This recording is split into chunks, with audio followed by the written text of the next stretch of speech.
Okay, we're good to go then. Okay, the stream has started. We've got video and audio, correct? Yes. Yep.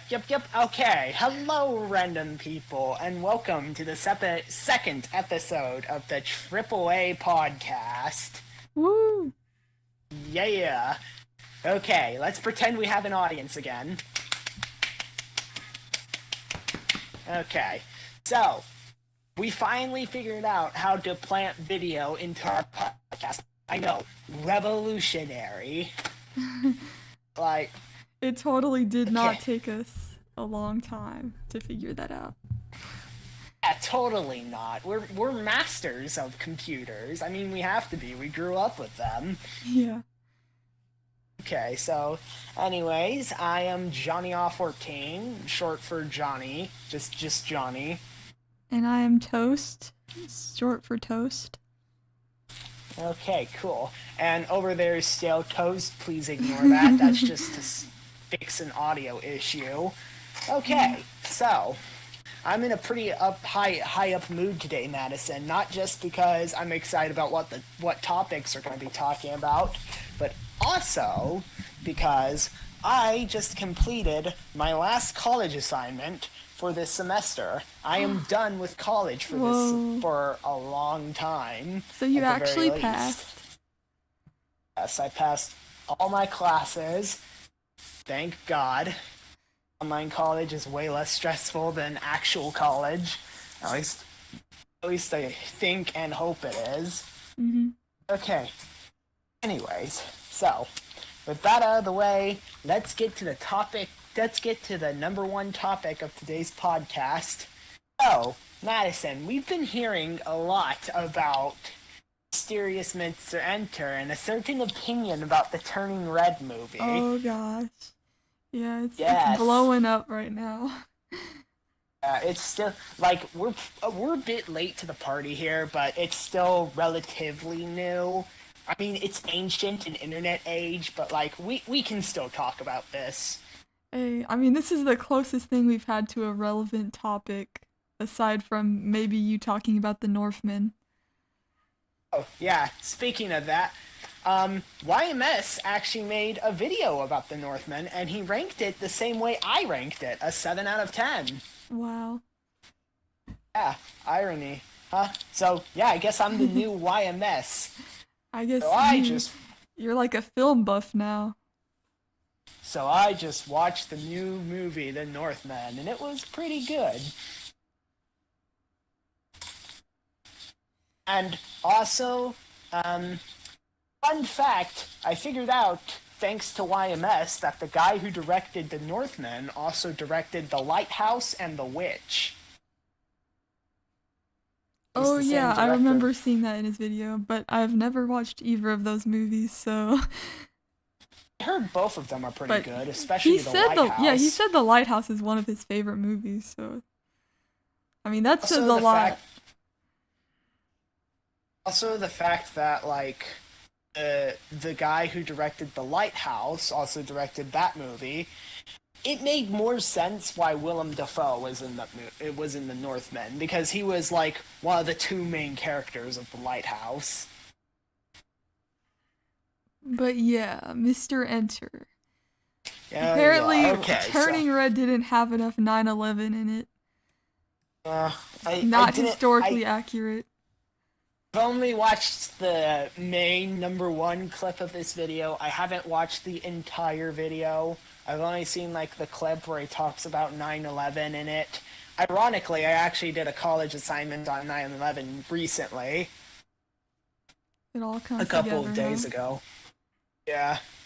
I actually saw some live footage of the 9/11 terror attacks, and holy crap. Yeah, we should definitely show that in a 2002 movie, and a movie based on 2002 in Canada. That's the It's thing, rated like, I feel like PG. that's not something you can just casually put into the movie or into the background of the movie. Like, if you're gonna explore that, that's gonna end up being the main point and the main theme of the movie, Yeah. you know?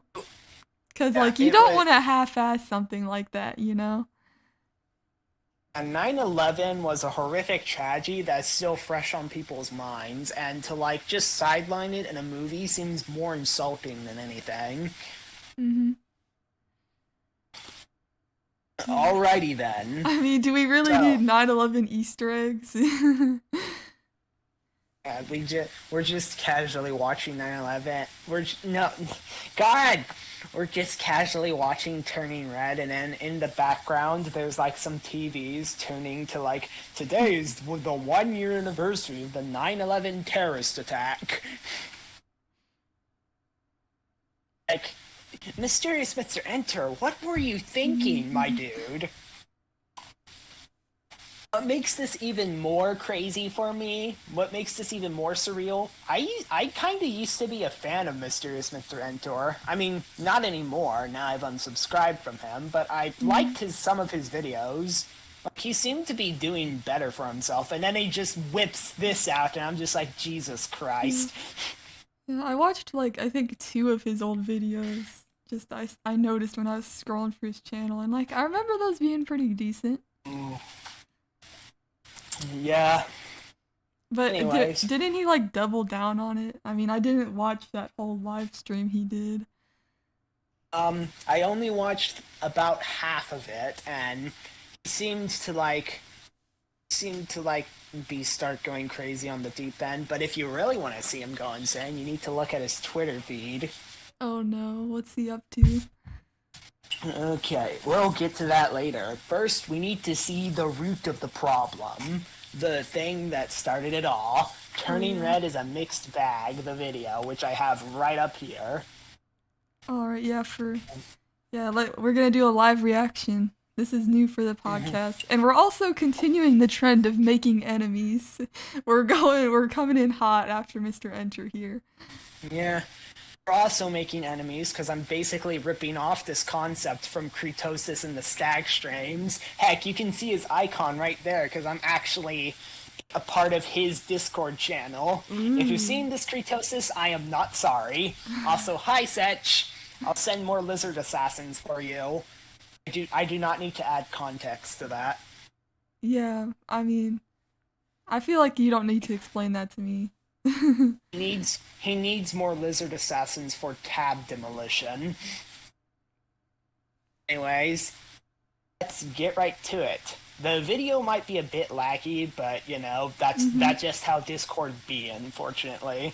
Yeah. But we should still be able to hear the meat of the video, the audio, just fine. Yeah, and I want to know what other points he's gonna make outside of the famous one. Okay. Maybe he'll make some good points. Because I heard that besides the 9/11 one, most of his points were like, okay. Also, he turned off comments on his video, further showing that he is indeed a coward. But the funny part is that those comments have just leaked into other videos. So in completely unrelated videos, people are making 9/11 jokes. Yeah. Congratulations, MrEnter. You screwed it up for everyone. Okay, so 3, 2, 1. Oh wait, I want to add captions. Okay, hold on. Nah, we've only got auto-generated because no one wanted to subtitle this piece of garbage. Anyways. So I watched Turning Red recently, the latest Pixar film. What took me so long to see this one? Well, I was actually avoiding it for a couple of reasons. Most notably, the trailer. Like, I think that even people who like this movie will agree that the trailer is really, really bad. First, I've never seen the trailer, so I can't really attest to this. I mean, like, I guess you could say it's a little cringy, but that was kind of the point. I don't remember the trailer being that bad. It wasn't like Soul levels of bad. I remember Soul totally like mischaracterized the movie. I guess I just don't see trailers in general because I haven't seen the Soul trailer either. Really? Like, I mean, I've been seeing Turning Red trailers everywhere. I mean, they've settled down now, but you know, Disney isn't cheap with the marketing. Okay, so 3, 2, 1, going back into it. it showed me that everything I didn't like in a movie would be in this one, with a super in-your-face attitude. And it didn't really make any art. Okay, super... What does that even mean? Super in-your-face attitude? Yeah, I mean, I guess. I know in the trailer she's all like, I'm Maylin Lee, I'm 13, blah blah blah, but like, I don't know.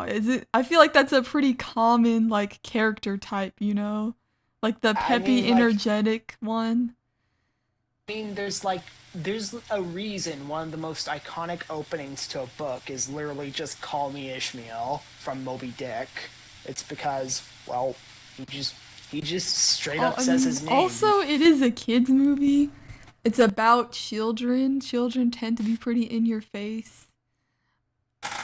Yeah, Especially yeah. since this is about her, like, I mean, I haven't seen the movie, but this is about her, like, learning to, I guess, express herself more. It's kind of like a puberty metaphor coming to her own. So, like, it wouldn't make much sense for her to just be, like, quiet throughout the whole movie. So you gotta love how floofy she looks when she's in her red panda form, Yeah, I huh? love the design and the animation. Yeah. Yeah, it just makes me want to hug her. Oh, yeah, it looks very Everything's soft. going to be okay. Okay, And the let's stream get isn't back. even laggy, by the way. It's funny how in all the tests it was like terrible, but now that we're actually recording, it's doing pretty I good. guess Discord just need a couple of seconds to acclimate. I don't Mm-hmm. know. Anyways, back to it. Arguments of how a transformation into a red panda could actually carry a movie. It seemed like an incredibly light, simple premise. And the other reason that I didn't want to watch Turning Red at first was Okay, so red girl turning into a red panda not being the premise of the entire movie. Okay, so basically every single werewolf movie isn't, I mean, you know, okay, a good I movie don't. premise. Yeah, wait, I don't get that because like I mean, Pixar has a whole movie where it's just cars. Ratatouille is just it's a rat. I mean, they're pretty known for their simple premises, except Uh, for maybe Soul, but I know Luca was just like Fish Boys. yeah, Um, you can basically dumb down any movie premise into something simple, yeah, like Godfather. It's a movie about mob bosses. Whoopee. yeah, Um, but and especially Pixar films, they're kind of known for the simple premise that they like go deep on, you know, like Inside Out. yeah, I mean, so I don't understand how the premise would be a turnoff, but you know, whatever. okay, okay then. because if I did, I knew I'd have to talk about it. And if I knew I had anything other than super glowing praise for it, we were going to have another turtle situation. So I watched. What does he mean, turtle situation? Yeah, I'm Is that guessing just that a he reference? got like backlash on another video, but Mr. Enter whining about backlash on a mm. previous video. Wow, why am I not surprised? You know he's gonna be referencing anytime in the future, like, well, I don't want to be too critical. I don't want another turning red situation. Yep. Anyways, Watched the film, and I have something other than super glowing praise for it. And now I'm going to talk about it. With the chaos and the drama this movie has caused, it's really tempting to just go one way or the other.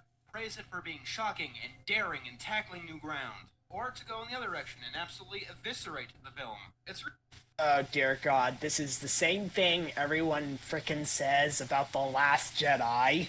You either love it or you hate it. Mhm. You can't have an in between, Madison. I'm sorry. I don't see why. Like, it seems like a pretty, like a simple movie to me. I don't see what's offensive about it unless you're in the camp of like, oh no, they mentioned periods.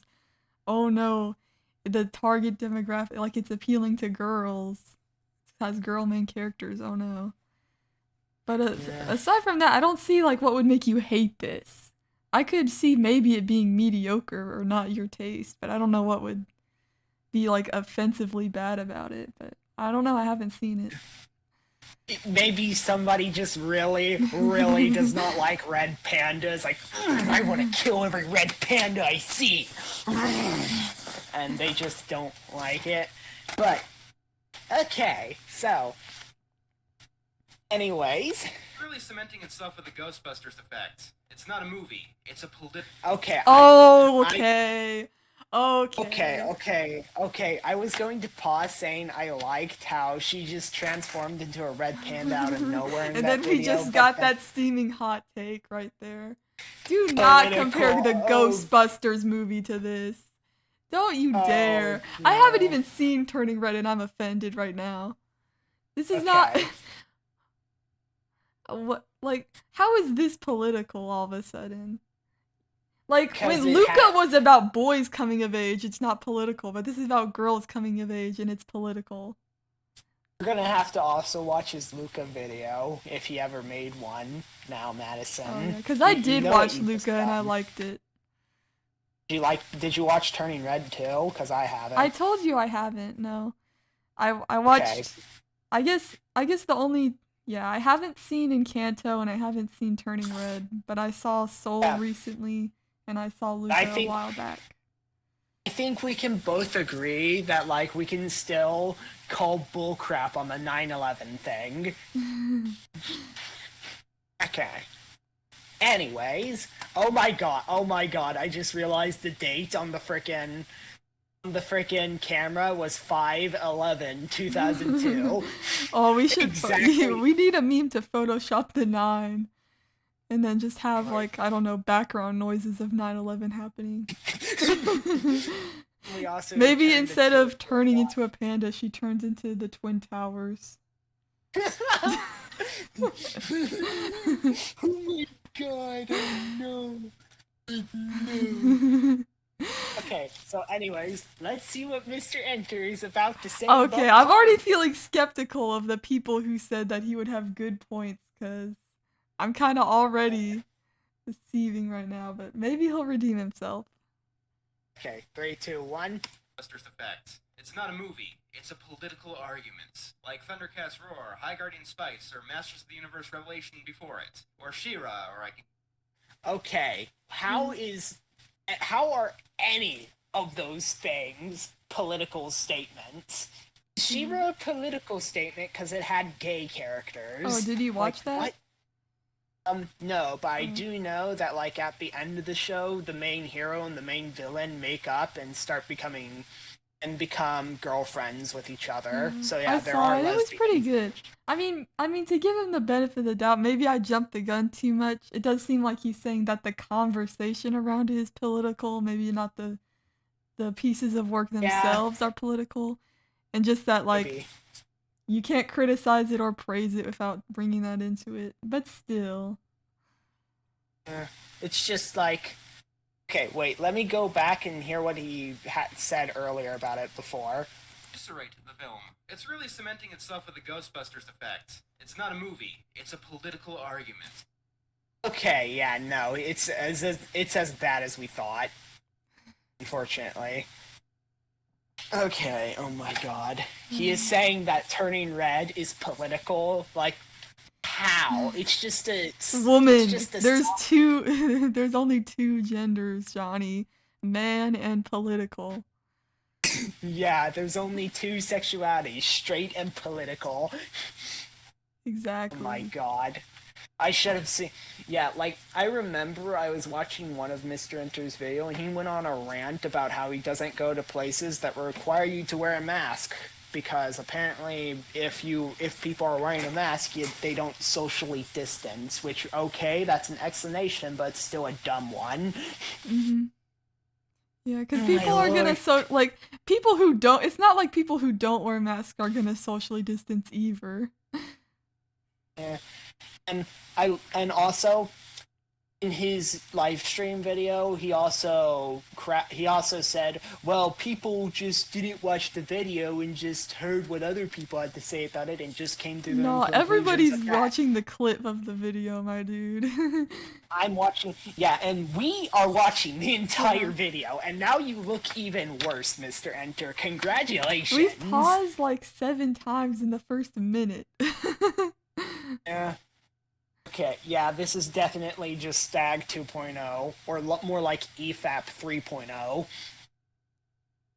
Anyway, and yeah, so And Mr. Enter, I can just imagine that Mr. Enter is so like vitriolic that he's just going to post a comment here like harassing me after this. Well, we're gonna have to put him in the title then. Like, have you seen that Twitter feed? Yeah, we need to put him in the title. We need those precious views, Madison. We need those precious views. Even if we're getting the views through controversy, we're gonna get them. God damn it! Yes, we need the views. Can I just say the food in that clip looks really good? Oh yeah, Pixar is outdoing themselves with the artwork here. It just the food just looks amazing. It reminds me of Spirited style. It reminds me of Spirited Away and how delicious that food looked. But unfortunately, that food turns you into a giant pig. Yeah, I would still eat it though. I mean, it looked so good. Yeah, I actually said I would eat it at like the start of the movie, and then the parents turned into giant pigs, and I just felt really awkward after that because I was like, oh crap, that would have happened to me. When we watched it in class. Yeah. Yeah. That was my first time seeing it, surprisingly. Oh my lord, now they know we went to class together, Madison. What have you done? Oh no. You're sharing more of our past. You're going to accidentally dox us. Oh no, yeah, what will we do? There's only one Madison and one Johnny who went to class together. Yeah. And then before you know it, they'll know that my social security card is 111111111. Oh god, I just said it. I'm gonna have to bleep that out in post. You're lucky we're not streaming. Oh no. Anyway, anyways, back to the video. Keep going on. These arguments are largely annoying, and they shouldn't be engaged in on any side of the argument. That animation on that was so cute. Okay, so he's not saying that, like, it's political.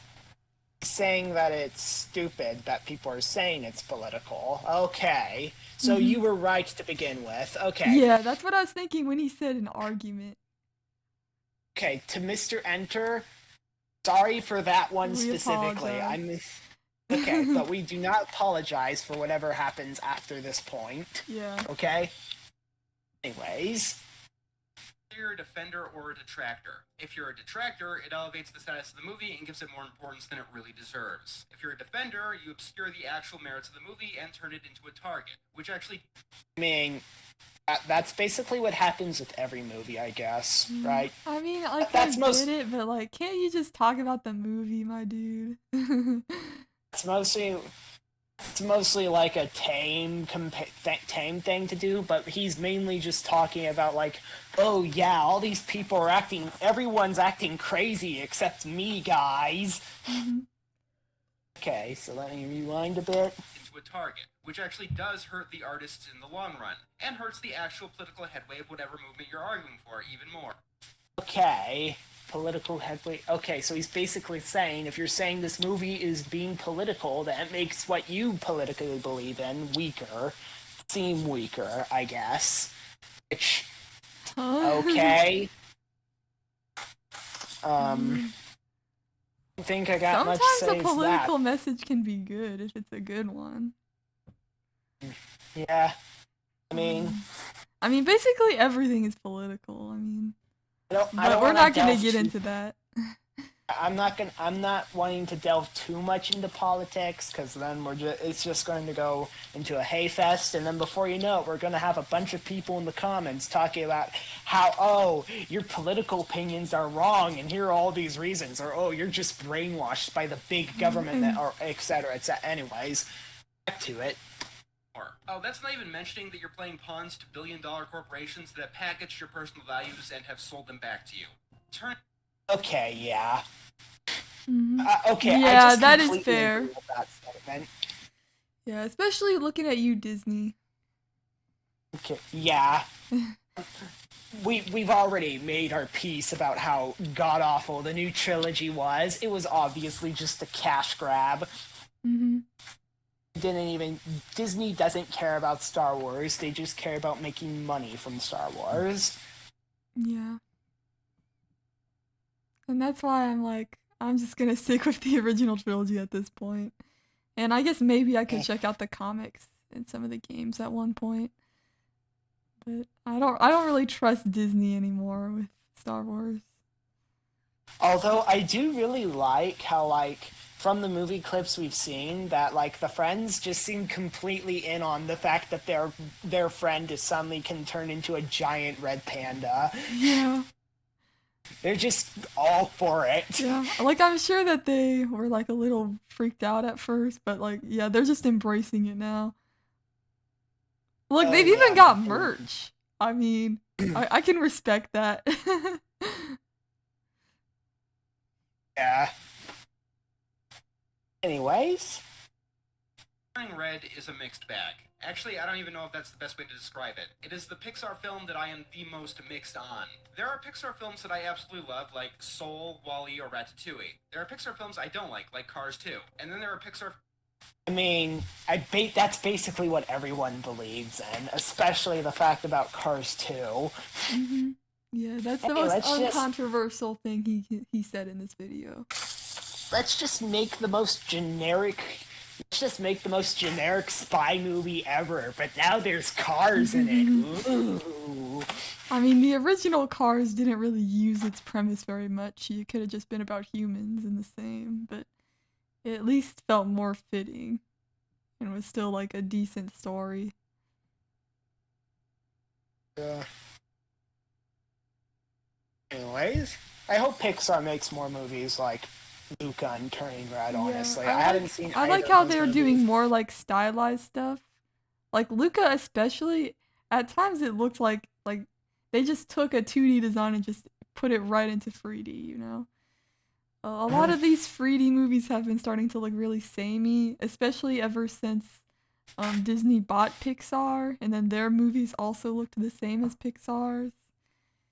And then, of course, it's not like Illumination and stuff like that has been bringing much to the table. But now we've been seeing Sony doing stuff like Spider-Verse and Mitchell's and the Machines. We've been getting, like, a lot of more unique, stylized stuff happening. And I appreciate that. I still cannot believe Sony Animations went from the Emoji Movie to Spider-Verse. Like, how? They literally went from 0 to 100. Sony's really hit or miss, man. I don't think it's possible for Sony to make like a mid-movie. Yeah. Okay, so, anyways. films I don't care about, like A Bug's Life or The First Cars. Turning Red is a film I'd probably like if it wasn't for some glaring problems that took me right out of the experience time and again. Like yeah, I just couldn't get immersed in this movie about a girl who can turn into a panda because it took place in 2002 and there was no 9/11 reference. Oh my god. Okay, so that's a bit of an issue. Anyways, skip. Right back maybe his to- other points are valid. We'll have to see. Yeah, we'll have to see. Okay. 3, 2, 1.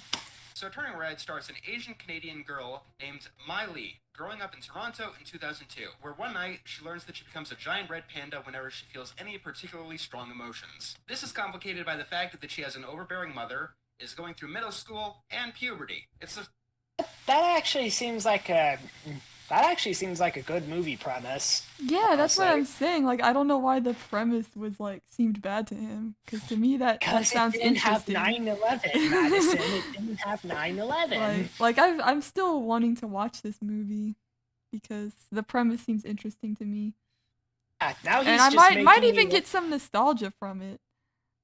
Cause he's just making me want to watch the movie more. yeah. So, anyways, A fairly simple movie despite all the drama, and yet there's a ton to talk about. I'm going to start with what held me back from actually enjoying the movie, and that is May's mother, Ming. his mother.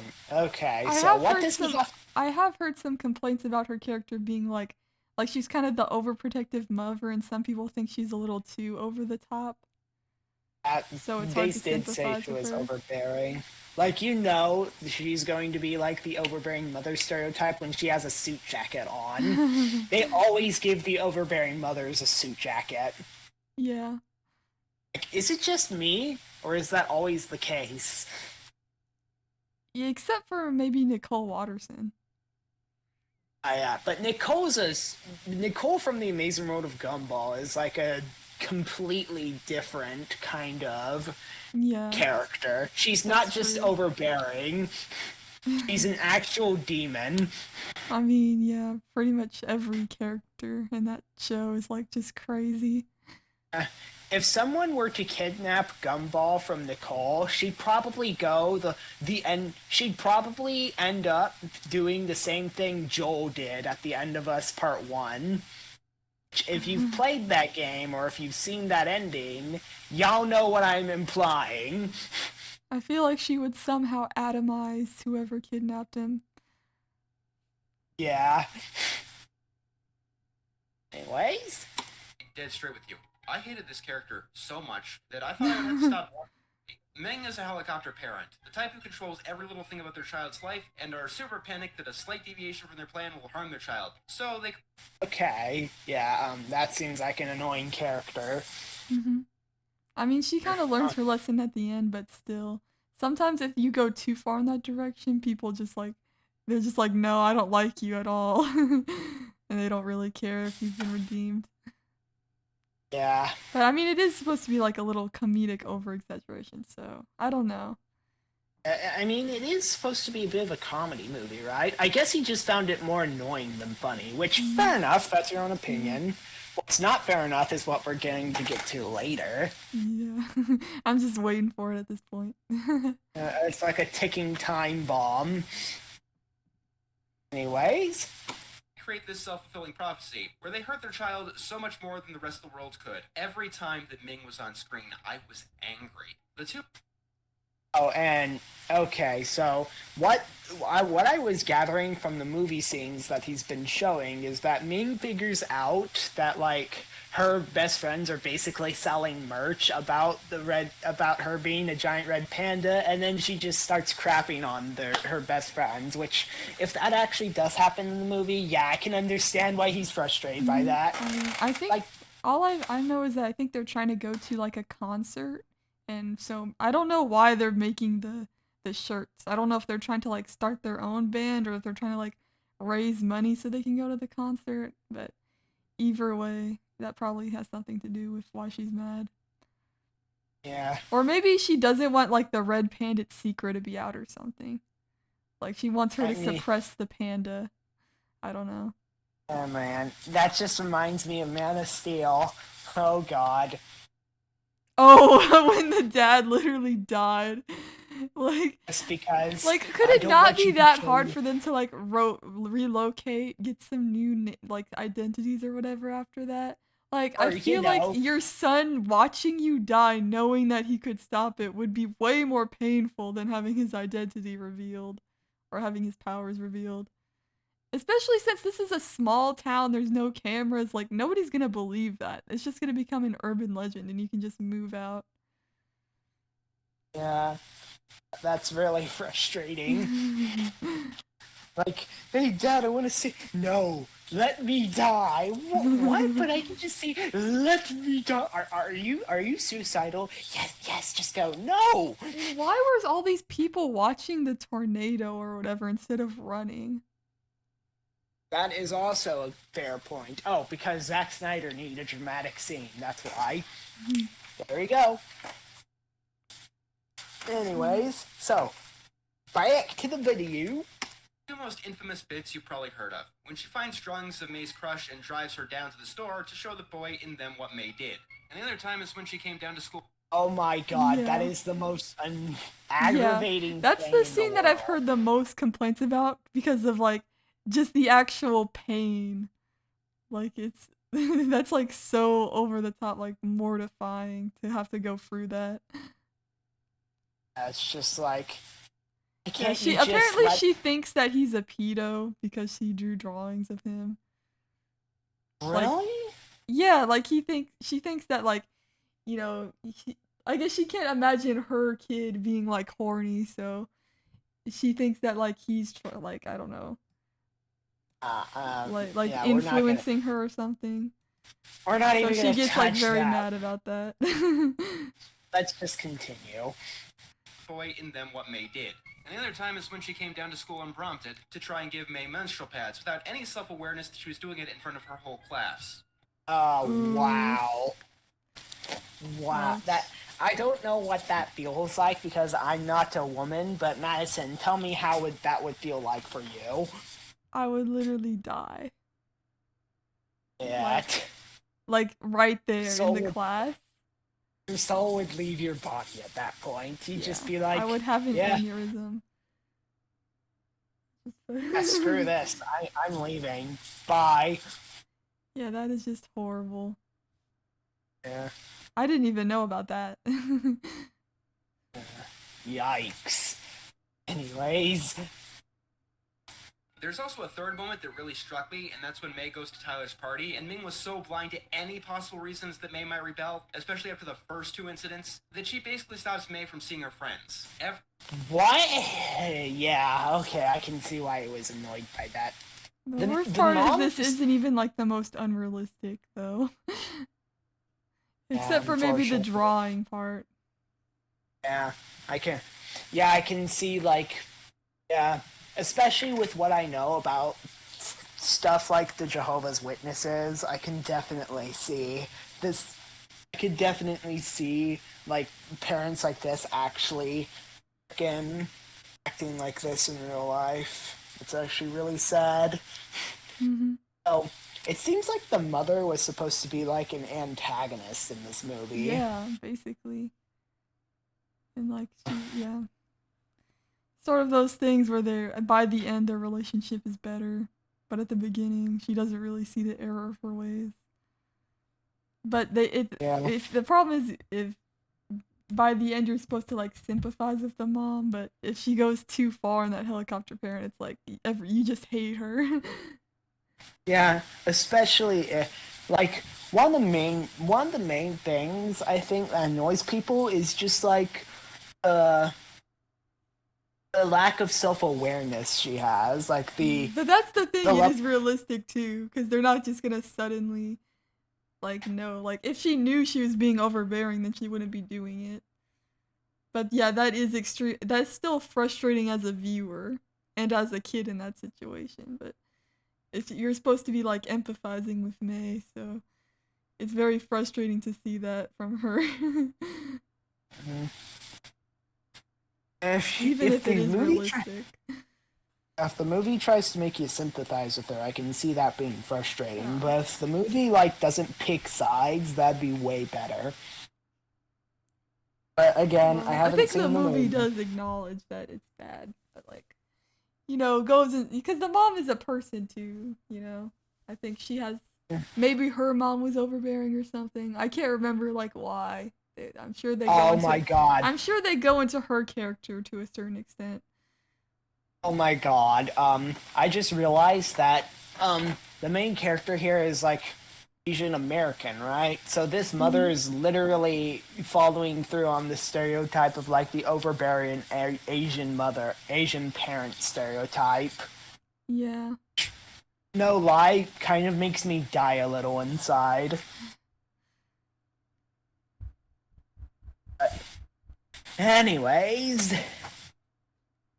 Every time Ming was on screen, this was some of the most uncomfortable a Disney Pixar film has ever made me feel. And need I remind you that this is a film about puberty, in which the problem is solved with twerking. So, Defender... Wait, what? oh god, I remember seeing that scene. Yeah. Also, like, the mom can turn into a much bigger red panda. Like, what? How does that... I guess it's like already May's becoming like a lot bigger when she becomes a panda, so maybe the pandas are like different size rules. And they'll just keep getting bigger and bigger with age. I guess so. Or maybe the pandas like get bigger based on emotions or something. I can see me. Yeah. I can see Ming's emotions getting really, like, can see Ming's emotions being, like, really protective her, over her daughter, so, like, yeah, maybe that's the case. I don't know. Again, we haven't seen the movie, so let's just not... I think it's mostly just for symbolic reasons, though, that she's bigger. Okay, anyways... Will rush and say that this behavior is accurate, especially in Asian communities. And there's a kernel of truth to the kernel of truth here. Asian communities... Okay. Yeah, that's why I was implying earlier that this mother lives up to, like, the tiger mom stereotype that Asian parents have. Yeah. Which, like, should kind of die, in my opinion, because, like, every stereotype is bad, even but if it's, like, at the same time, it seems like there is positive. some truth in it. Yeah, every stereotype has some truth to it. Like, not saying that makes the stereotype okay, but, like, I guess I don't see a problem with a film, like, addressing that, or at least just the overbearing parent type thing. Okay, so, anyways, back to it. Communities are definitely at least stereotypically strict in upbringing. So, pardon my ignorance. Is it realistic to take a child's drawing of a crush, drag her down to a convenience store, and confront the person in said drawing in a store full of people? Especially if you... Okay, No, to be but I think fair... that's where the comedic exaggeration comes in. Though to some people it's just gonna be more uncomfortable. Like, I know there's, like, the cringe humor, kind of like, it's so, like, embarrassing that it's, like, funny. Oh, wait, you see Ming's face on that image? Yeah. When someone says that turning red wasn't good because it didn't mention 9/11. Okay. Anywho, let us continue. are under the delusion that these things actually happened, despite one of the drawings being the boy as a merman. Is it really real? Okay.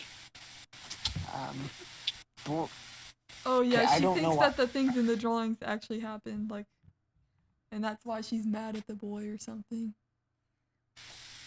Yeah. But yeah. Even though, like, he's a merman in one, Yeah. like, Ming, get your crap together, girl. You need to get your Yeah. crap together. Yeah, that is Anyways, Try and directly give menstrual pads to someone and not leave them with a nurse at school. also, I just want to mention that she just straight up assaulted that She's man. going for the security guard. Oh, crap, Like, she has a she has taser. no shame. She's just attacking this man. And she just starts whipping out a taser and just tases him to give her daughter menstrual pads in the middle of a classroom. And I don't even think she's on her period either. I think it's a misunderstanding because of the panda thing. Yeah, probably. So, anyways. Ming's behavior is too over the top. Actually, no, it's not. That's actually the problem. The problem is that it's realistic. It's something they could feel. Okay, yeah, it's kind of realistic, but as we went through earlier, some of the stuff isn't that realistic. It seems more like a comedic. Yeah, maybe it's like in that wrong spot where it's like it's realistic enough that you like hate her, but it's not like so comedically like crazy that you still don't like you still feel attached to the characters when it happens. I mean, So I can kind of see how that would like hit wrong for some people, I guess. And it wouldn't be a comedic scene, it would just be really uncomfy. I look at a lot of testimonies of, like, ex-Jehovah's Witnesses, and basically most Jehovah Witness parents were, like, helicopter parents because, you know, if your son was doing anything that wasn't slightly, like, that wasn't part of the Jehovah's Witnesses, it was immediately a red flag that they were leaving the religion, apparently. Because, like, whenever something was wrong, their parents would take them to, like, an elder meeting, and all the elders would ask, like, all these invasive questions, like, have you masturbated? Oh, God. Yeah. It's just pain. So, yeah, I can see If parents are willing to make their children go through what's essentially a police interrogation, I can see a parent like this existing in real life as well. Anyway, so now that depressing stuff is out of the way, let us continue. Feasibly happened if you were one of the worst, most brain-dead people on Earth. It's not like, say, Doofenshmirtz, who also had a hard upbringing. So hard that neither of his parents showed up for his actual birth. I want to talk about... Okay, That's still funny. Yeah. Okay, we actually have watched quite a bit of episodes of Phineas and Ferb, the both of us, I'm guessing. Yeah. And yeah, Doofenshmirtz was what is an absolutely amazing character because he is funny, and you also feel really bad for him because He's his childhood was just, despite being evil. and it's obvious that he doesn't even know how to be evil. Like, most of his inventions just cause minor inconveniences. Yeah, he's basically Megamind. And sometimes he even does things that are objectively the right thing to do, like a machine that prevents you from lying in one episode. And he actually makes a good point about how everyone lies to, like, make each other feel better, but, like, you shouldn't be doing that. I still think that's morally questionable to zap everyone with that, but it's definitely not, like, evil. Yeah. I mean, most stuff is just like, oh, the Broccolinator, and it's just like, okay. And also his backstory is so cartoonishly terrible. Like, both of his parents didn't show up at his birth. How does that even work? That's my favorite story flashback. Just because. Like did the parents just, like, disappear? Doofenshmirtz just appeared. Or did the parents just, like, make a run for it as soon as as soon as the mother gave birth? Man, he really didn't even have a chance. Like, from the moment he was born, they were just like, nope. Meanwhile, his older brother gets all the glory. I can see why he's so salty. Doofenshmirtz works as a character not only because his plans aren't really that bad, but also because he has an extremely terrible childhood, and he also he has his brother to compare himself with. While his brother had an amazing childhood, he had an absolute garbage one. And also, he has a good relationship with Perry the Platypus, where they seem like friendly rivals. Mm-hmm. When Perry the Platypus's life is being threatened, Doofenshmirtz kind of goes against the person trying to kill Perry the Platypus. So he actually cares for Perry, too. Yeah. So yeah. And I think he also follows the rule of, like, when a character is, like, funny or entertaining, it's easier to tolerate them being an asshole. Like, Rick Sanchez, Michael from The Office. You know, characters like that. That's another thing. Doofenshmirtz isn't an asshole at all. Yeah, exactly. So that just enhances it even more that he's also funny. You know what I'm saying? Yeah. And also, oh yeah, another thing, he genuinely cares about his daughter Vanessa, and even though he divorced his wife, it seems like they divorced on good terms and are still friends with each other. Yeah, I love how he, like, he's just, like, you know, the cartoonishly evil guy 1 second, and then he's, like, a doting father with Vanessa. Even if he kind of gets it wrong, it's a little too overbearing sometimes. Yeah. Trying to throw her, like, a little kid's party or something. One of my favorite moments is when he's riding a motorcycle with Vanessa, and then another guy comes up on a motorcycle and says, "Hey, baby, you want to go out with me?" And Doofenshmirtz makes the reasonable objection, "She's 16!" And then zaps a laser at him. It is just amazing. Doofenshmirtz, you know, he may not be getting Villain of the Year, but he's getting Dad of the Year. That's for sure. Yeah. So yeah, we can all agree that Doofenshmirtz is a better character than Ming. Definitely a better parent character. Nothing else. So, anyways, actual birth. If you want to talk about realism, we need to talk about Encanto. This was a Disney film also about generational trauma, which seems to be the theme of the season. Mirabel's grandmother was guilty of pretty much the same things, being overly controlling, trying to keep her family in the perfect boxes that she imagined for them. Okay, I'm starting to think that maybe Pixar took this from Disney. Like, I'm just gonna take this idea. Well, I'm pretty sure they were both in production at around the same time, right? Yeah, I mean, it takes a long while to make an animation movie. I'm just trying to come up with stuff to say. I don't actually mean that. Sorry, Pixar. Anyways.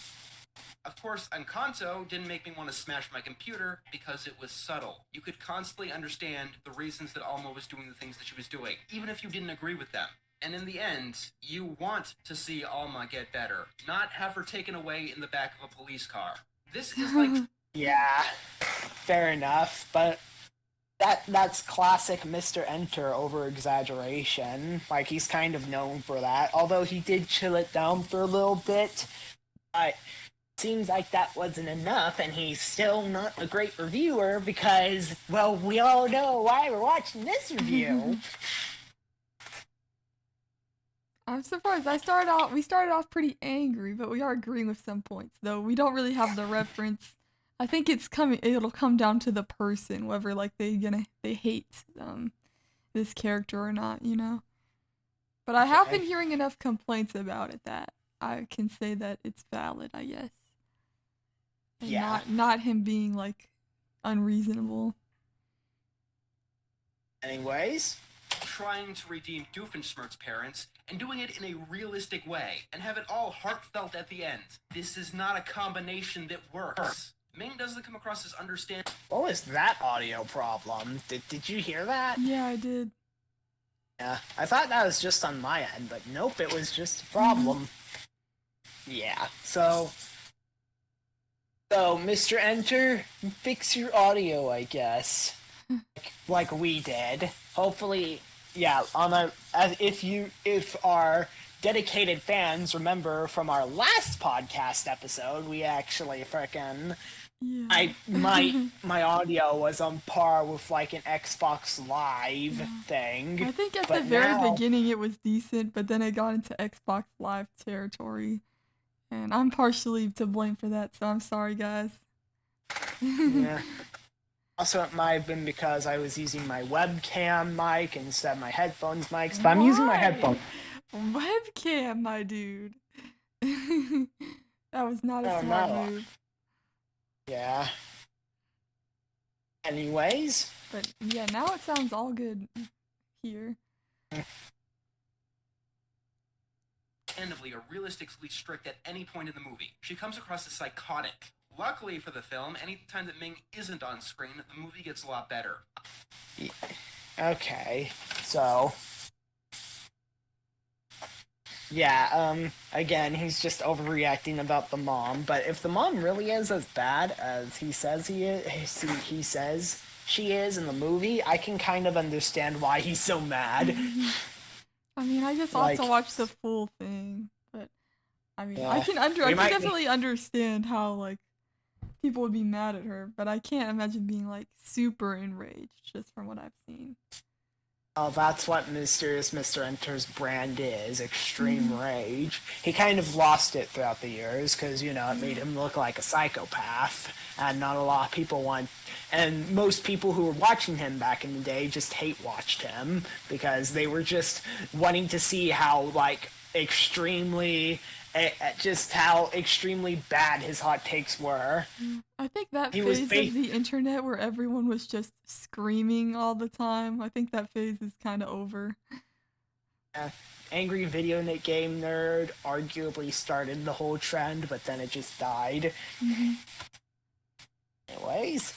I wouldn't call it one of Pixar's best, still, but it would have been a tier above something like Onward, which felt a lot like wasted potential. Part of the Ming problem actually comes from the movie's style. It is a very much in-your-face, and takes a lot of cues from anime. Okay, I don't see how that's a bad thing, though. And also, what does he mean by in-your-face? Like, what? Like, the expressive animation? Um, I feel like in your face is a good thing. That means it has clear directing. Like, to me, I'm trying to write my own stuff. If people don't know about this podcast, I'm trying to be a writer and I'm writing my own stuff. But, like, one of the things to me, the most important thing to me in any story are the characters. That's number one. That is the number one important thing. And you need to have the characters showing emotion more than anything. You need to make the characters actually be characters and react the way they would. And, like, make them interesting and compelling. And one of the best ways to do that is show, like, facial expression. Yeah, just from clips with no sound, I could see every member of the group has, like, their own thing going on. Of this friend group. And they just seem like they would be really, like, entertaining to watch. He keeps on trying to crash down this movie, but besides the Ming part, he's just making it more and more appealing. Congratulations, Mr. Enter. You failed. Yeah. Like, this seems like the type of movie that should be in your face, you know? Like, I don't think... I feel like this... Like, I don't know if it would work as well if this tried to be, like, Encanto, or it tried to be more subtle, or whatever. So how is this related to anime? Is it because the main characters are Asian? Like, why? Like, seriously, the animation style here looks nothing like anime. I mean, are there any, like, you know those stylized lines? I haven't seen any from any clips. Me neither. So, I don't know where he's coming from. Like, there was, like, a dramatic zoom in on those 2 times where May's mom was embarrassing her, but I wouldn't call that like an anime style though. I guess I guess like maybe the cute sparkly eyes that we saw a couple times is kind of anime-ish, but that's kind of a stretch, I would say. I mean, like, just the only thing that's anime about this is just that it has like exaggerated facial expressions. I remembered what I was going to say. What? I was going to say this. Yeah. Exaggerated facial animations are not just an anime thing. They can be in everything. I don't understand why people are like this. They're just like, oh, it's got zoom-ins and exaggerated facial animations. Clearly based off an anime, my dudes. We got them this time, boys. I mean, I guess this is more anime-ish than Luca, but Luca didn't seem like that at all to me. Even though it was very, like, exaggerated at times. I guess it was a bit more grounded than this movie, but still. Okay. So, anyways...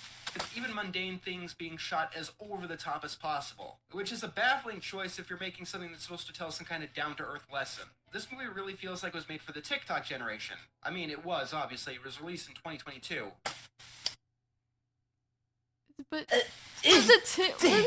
but this is about the kids growing up in 2002. Oh my god. What does this have to do with TikTok? Oh my god. We're getting into the bad points again. Mr. Enter, I was just starting to come around to you. And then you talking about TikTok out of nowhere. Like, this is so energetic. Like, was Mitchell's in the Machines not like in your face and over the top? Was Spider-Verse not like super exaggerated? Is this just not like this is just an animated kids movie thing? Yeah, this is an energetic kids movie. Therefore, it's appealing to the youth children with TikToks and the mayonnaise. Yeah. I mean, in the sense that it is appealing to children, and children are into TikTok. Yes, it is appealing to the TikTok generation, as is most kids' movies now. Yeah. It's just... Why? Just why? Like, I'm pretty sure the whole point is that, like, yes, they're being, like, cringy, energetic teens, or tweens, I guess. It takes place in 2002! Yeah, exactly. Like, come on, man. I feel like that's part of the charm. That's part of the reason why I wanted to watch this movie. so I don't see how Yeah. it's a negative again. Anyways. But the movie also takes place in 2002, Oh. So and that creates... Oh, he admits oh, that I he's feel like we're about to wrong. see it. Okay. many problems with the film. Like, I hear some of the slang in this film, like the word besties, and while that term did apparently... Besties is not That is not bad. even that bad. It's barely even a slang term. Like, if you consider besties to be like a hip slang term, then Like, I'm man, then you seriously have not concerned. seen 2002, man. Yeah, and Mr. Enter is probably in his 30s. He Like- considers that a hip slang term at the very least. Like, in his yeah, it's a 30s. little cringe, but it's like, that's like an on the iceberg of slang, that's like in the air above the iceberg. You know? That's like barely skimming it. That's like just barely has one toe into counting as slang. Yeah. What, Mr. Enter? You go outside and touch grass. Now, if they were running around saying YOLO and live, laugh, love and whatever, then that would be something different, but Yeah. come on, bestie is not that bad. Yeah, it's just like That's Mr. pretty Enter- normal. I mean, yeah, it's a little bit cringe, but like not even that much. And it's pretty standard from kids, so. Anyways.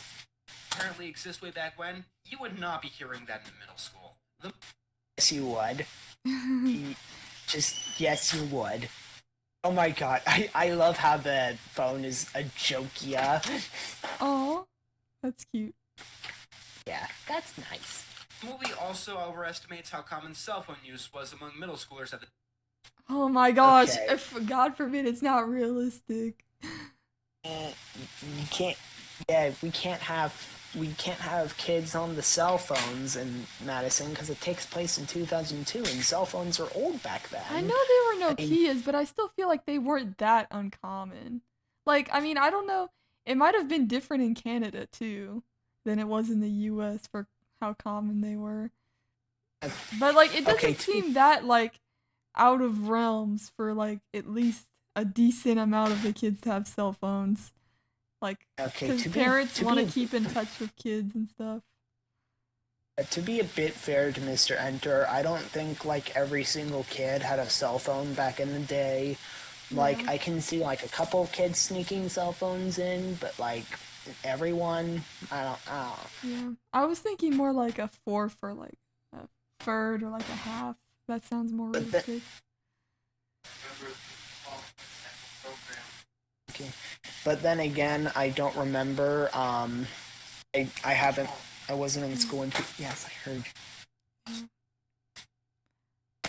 I mean, this is a little bit. Hold on. I gotta deal with something. Okay, so Yeah. sorry I mean, about this that. is a little bit like older than our generation. So we don't have direct experience with this. Yeah. Even if a lot of stuff is more like familiar, I guess, of the time. Yeah, like, I don't know how prevalent cell phone use was back in 2002. I guess Mr. Enter has more of a experience I in guess this. we're just gonna have to trust him on this one, even if it is kind of nitpicky. I mean, if we are going to the idea that he's, like, in his early to mid-30s, then he was probably, like, in his early to mid, I'd say, teens by the time this movie would take place, so he might have been in middle school? I don't know. Maybe that's why he's like so frustrated. It's like I was in middle school at this point and this isn't realistic. We were talking about 9/11, nobody had cell phones. This is just so unimmersive. This is unironically. Nobody like was Graham making these Pappy telling his war comedically tales. like nobody was making these comedically exaggerated facial expressions back then. Like maybe he's this just movie like- should have just been a documentary about Mr. Enter's life.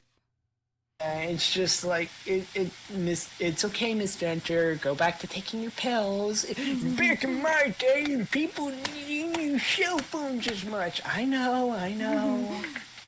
Let's get back My to it. lord, Mr. Enter is like, again, probably in his 30s, and yet he already sounds like an old man, reminiscing about the good old days. God forbid, all these kids and their TikToks now. Ew. Yeah. Anyways, the time. It wasn't until the mid to late 2000s when cell phones became a common thing in middle schools. Did he really just point out in the subtitles that Polaroid went bankrupt in 2001? To nitpick the fact they used a Polaroid? yeah, this is just going Maybe on to they just had one nitpick. from before. Jesus. Oh my god. Yeah, this is just getting worse and worse as we keep going. Like at first with Come on, he made one good point. he made one good point with Ming, and then after that it just went down, it just starts going downhill from there. Like, congratulations, Mr. Enter, we are actually watching your whole video, and guess what? It's even worse than that one clip. You know, I didn't know.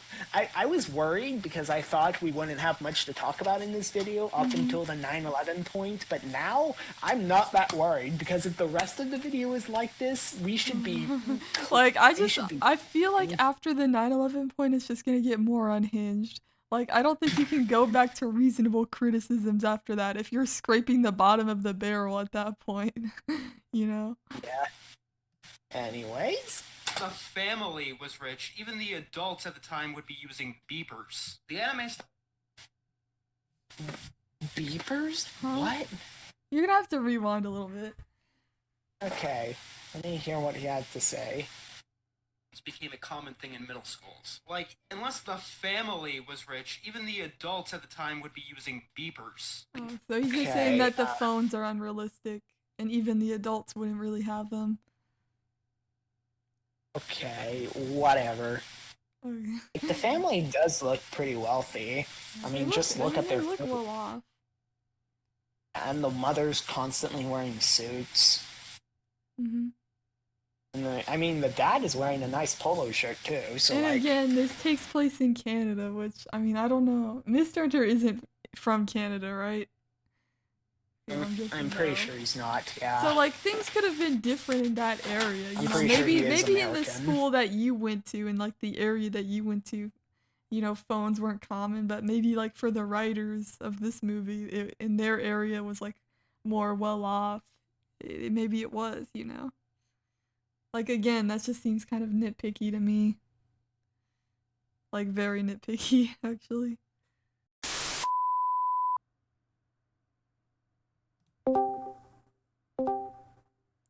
Okay. Hello? Hey! Alrighty then. Okay, you're probably gonna have to cut that out, so... Yeah, that's fine. We had some technical difficulties for a second there, but we're back. Okay, so, back to... Well, you gotta start your stream. Share system audio. Okay.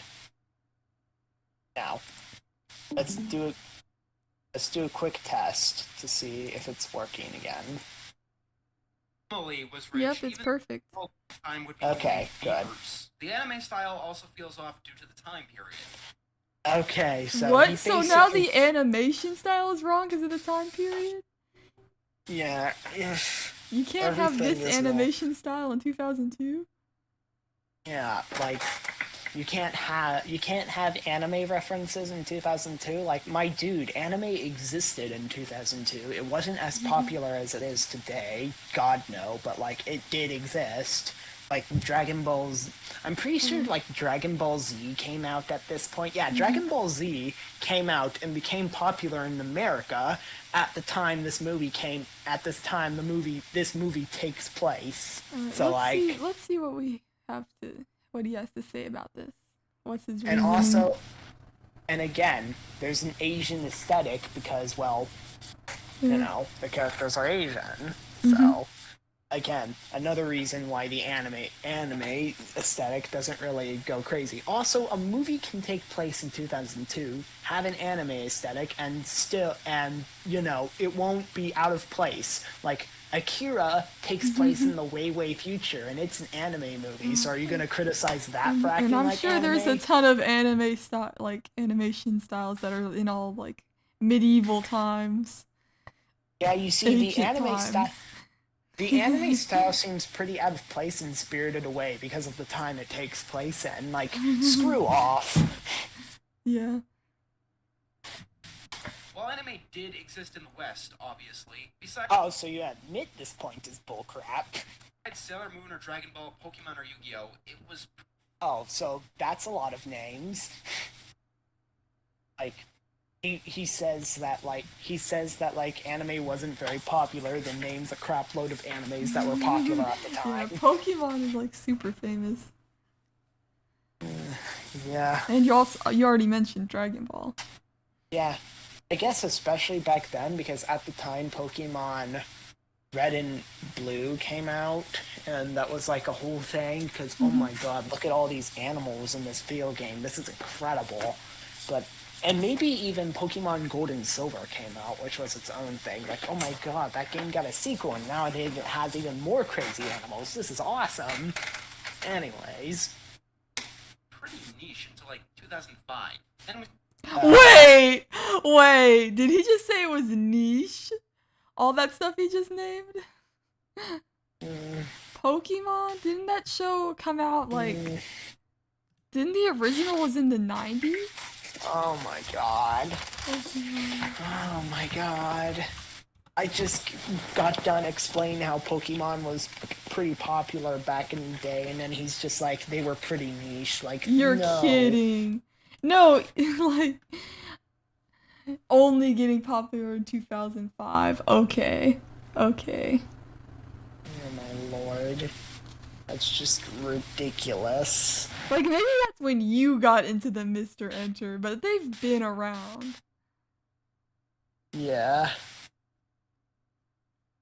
Like, Pokemon didn't And get also, popular. anime not being popular doesn't mean in the time period wouldn't stop you from having an anime style. Again, if we have like an anime that takes place in feudal Japan, are we going to be mad that it's not in the style of the paintings of the time? Yeah, It's instead in a modern anime style? Like, come on. Not to mention, we already just went through the fact that this movie doesn't really look that much like anime, so this point is already null and void. We just made it null and void squared. Like, oh my god.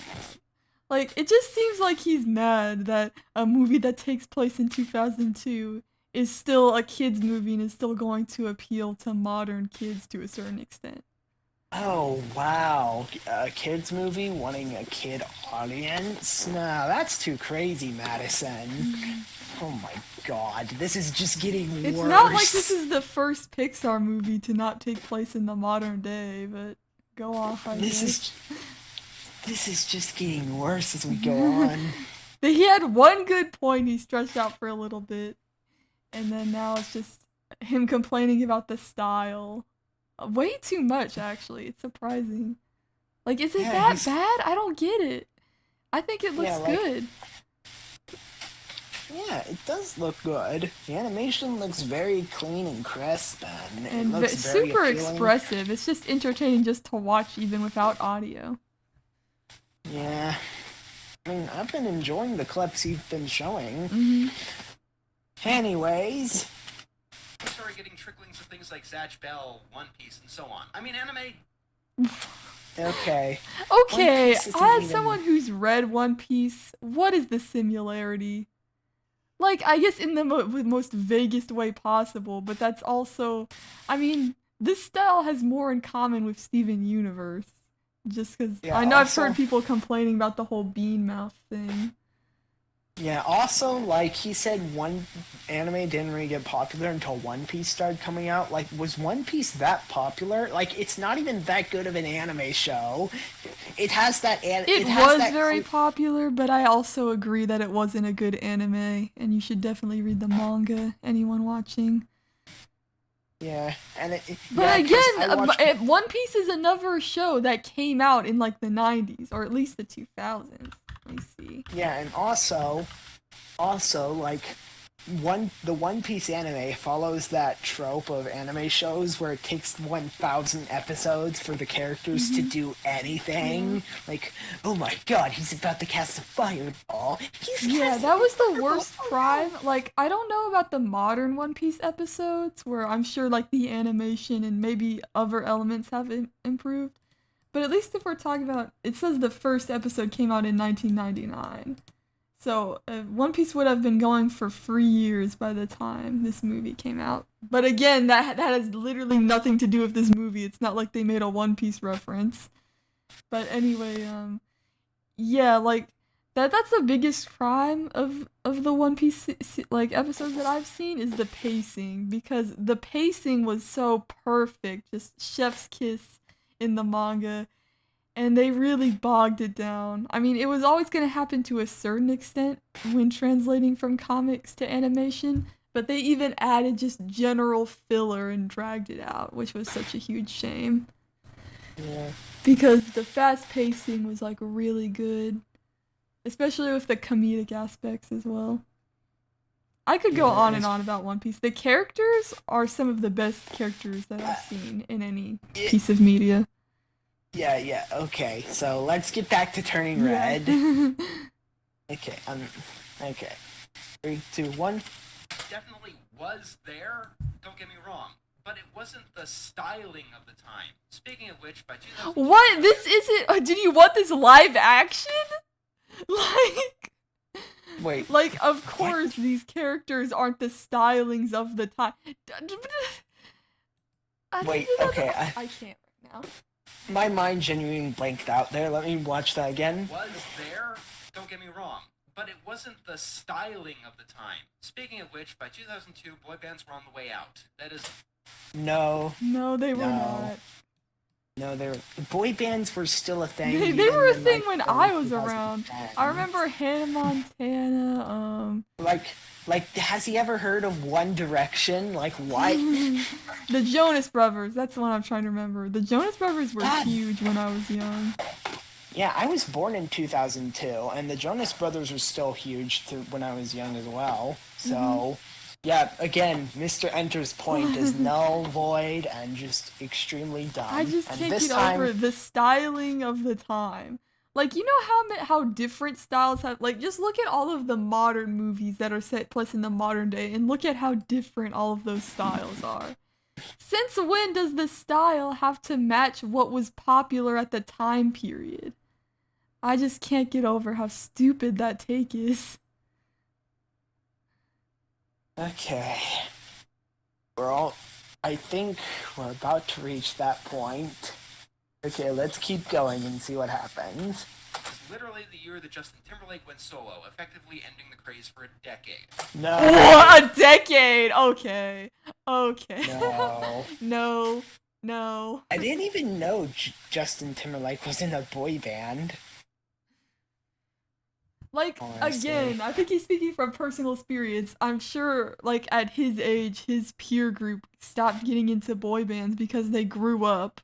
But newer generations were still getting into them. It's just like, what are you doing, Mr. Enter? This isn't going to match your childhood, Mr. Enter. This was never, like, made about you or for you. Oh my god, people just made fun of the 9/11 stuff and just completely ignored the rest of this. I think it's harder to put this into like a snappy clip, and also, yeah, the 9/11 is just so out there. Oh, and also back to the Polaroid point he made earlier, where Polaroids were filed for bankruptcy in 2001.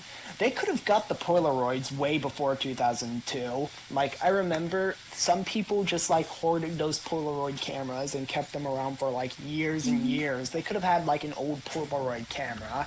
It doesn't have to be a Polaroid camera they bought at that day. At that year. Come on, Mr. like I had like an Xbox, like the original Xbox, and I played Simpsons Home and Run. That came out in 2001, before I was even born. Cause my dad had it, and so I got to use it. It's like, come on, my dude.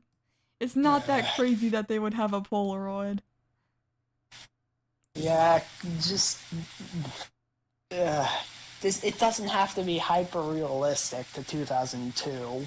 Like, not only I'm are pretty they sure it was just trying to capture the vibe. I'm pretty like correct me if I'm wrong, but even though it's set in 2002, it's just mainly trying to show the whole tween growing up kind of cringy experience. That's not yeah, it's set in 2002, but the whole message of the story is more general, It's not meant to be historically accurate depiction that we can look back on historically and show in the history class, as this is what 2002 was like. Not only are these nitpicks, they're objectively wrong nitpicks. Yeah. Even if they were true, it would be such a null point. But the fact that it's not even, valid in any way, shape, or form. Oh my god. This video is just so... My blood's starting to boil again. This is getting rough. Let's keep going and see if our blood boils even more, to the point where our blood just evaporates and we die and we don't have to sit through the rest of this movie. I mean, review, not movie. I mean, we've spent an hour at this, so it might as well be a movie at this point. Yeah. Anyways. 2002 wasn't a very in-your-face time either. Oh my god. Oh my... What is such a thing as an in-your-face time? Every time is in your face when you're a kid. What are you talking about? There he goes with the in-your-face bullcrap again. What does... Do you hate fun, MrEnter? Apparently. I don't... Oh my god. Oh my god. Oh my god. Your comment about the blood boiling is becoming more accurate. Yeah, as to quote Cretosis, hey. Hey. Man. Anyway, just which go is outside worse, and having your mom give you deliver menstrual pads in class, or having to sit through a MrEnter review? Go outside and touch grass, MrEnter. I swear to... Oh my lord. It was quiet. It was grungy. Linkin Park was one of the biggest bands in the world. Quiet and grungy. I'm sorry, but you can't talk about a whole generation of people and just be yeah, we were all just quiet back then. The little babies who were born, all the kids, they were just quiet and again, this isn't going to give you your exact experience. The people who made this movie based off of their childhoods, I don't this is a lot more accurate for them. I'm sorry, you were the edgy emo kid, MrEnter. Not everyone was. Yeah. To play a bit of devil's advocate, Linkin Park was pretty popular at the time, and also metalcore was also popular, and it was also kind of grungy. But, not every kid was into that. Especially, I don't think kids in America. Metal isn't that popular.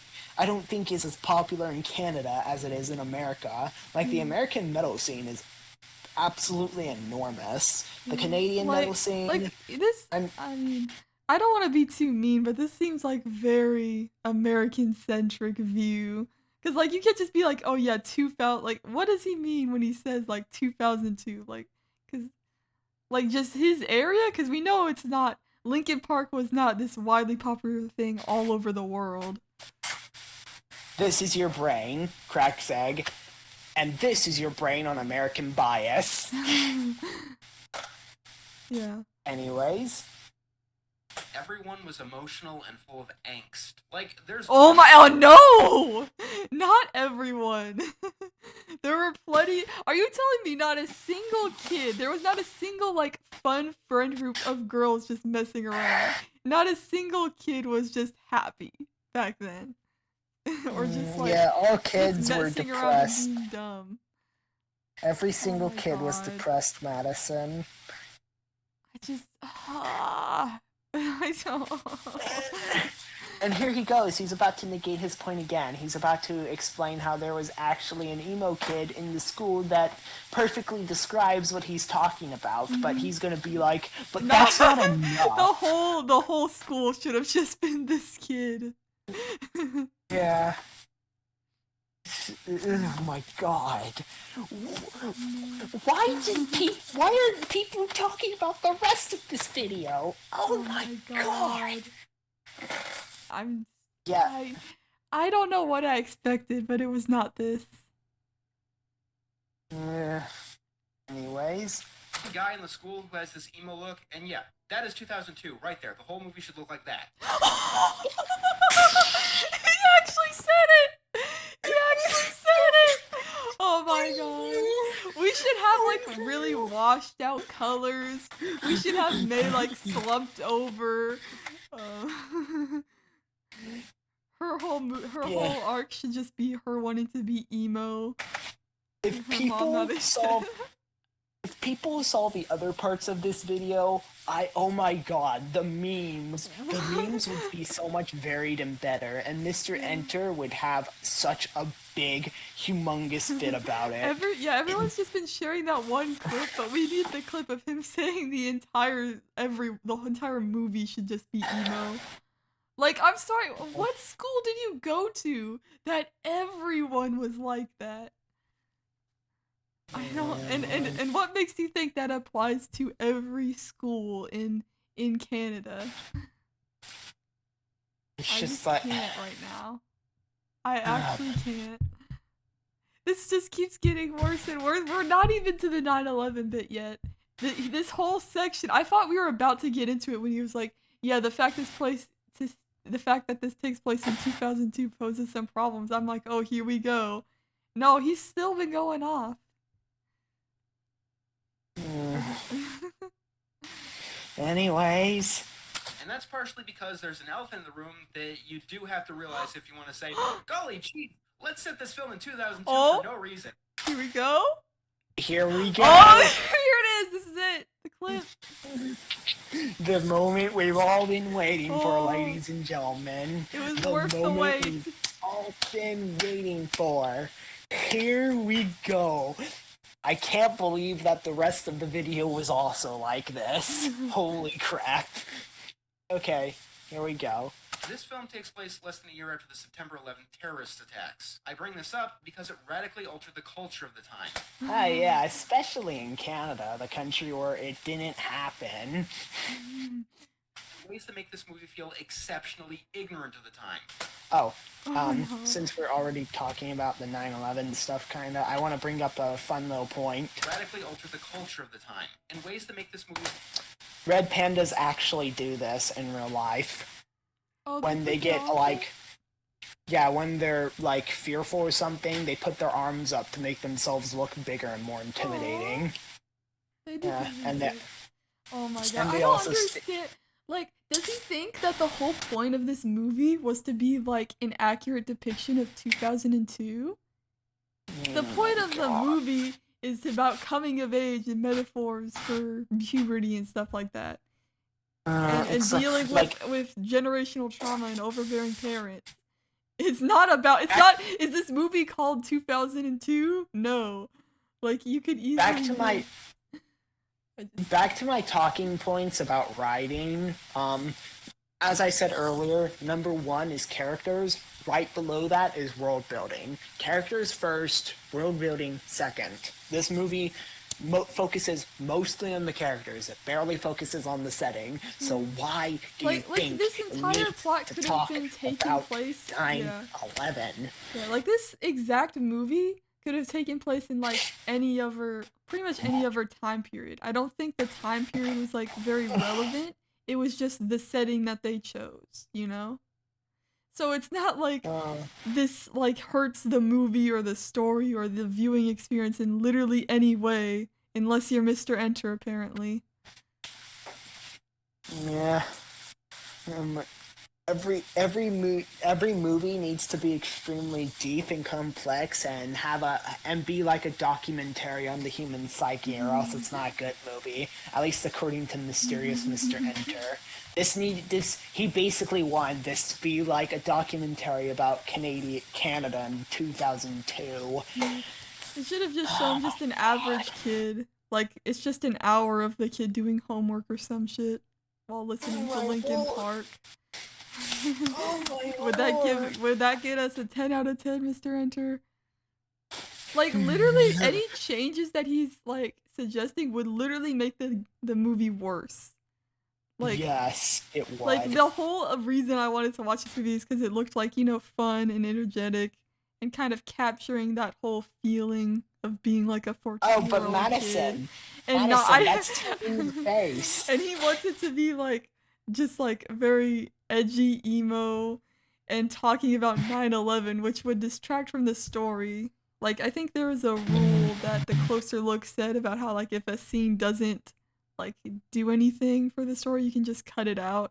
And if they put in a scene like addressing 9/11, that would be like a useless scene when it comes to the story and the plot and the characters. So yeah. It's just like I wanna die. Anyway, so let's get back to the pain. You feel exceptionally ignorant of the time, even though literally the only reason I can comprehend that this movie is set explicitly in 2002 is because the director grew up in that exact year. Okay. Why is it so if it just wasn't explicitly in 2002, it would be fine? Okay. What's the problem with having the date on the videotapes? Like, Jesus. Director. I mean, yeah, I think the director did grow up during the time. Cause like I know in interviews, they talked about how like the people who wrote it was influenced by their childhood and stuff. Oh, what do you know? She looks to be an Asian American as well. Yeah. That's nice. Like, to me, it just seems really sweet. Like, they made like a nice story, and then they also like put some of their own childhood and experiences into that. Oh, she's a Chinese-born Canadian animator. You would think, like, it's almost like she knows more about the time period and the setting than Mr. Enter does. Yeah, exactly. She's literally going off her own experiences, and Mr. Enter says this, but he still complains about how it's inaccurate. Okay, so 1999 she was 10, so she'd be 13 by 2002, which means that she would be exactly in middle school, where this movie takes place. So, yes, she does know. Oh, look at this! As a high school student, she watched anime and read manga. Became the president of the school's anime club. And during her childhood, she watched many Studio Ghibli and Disney films, which exposed her to Asia cinema and animation.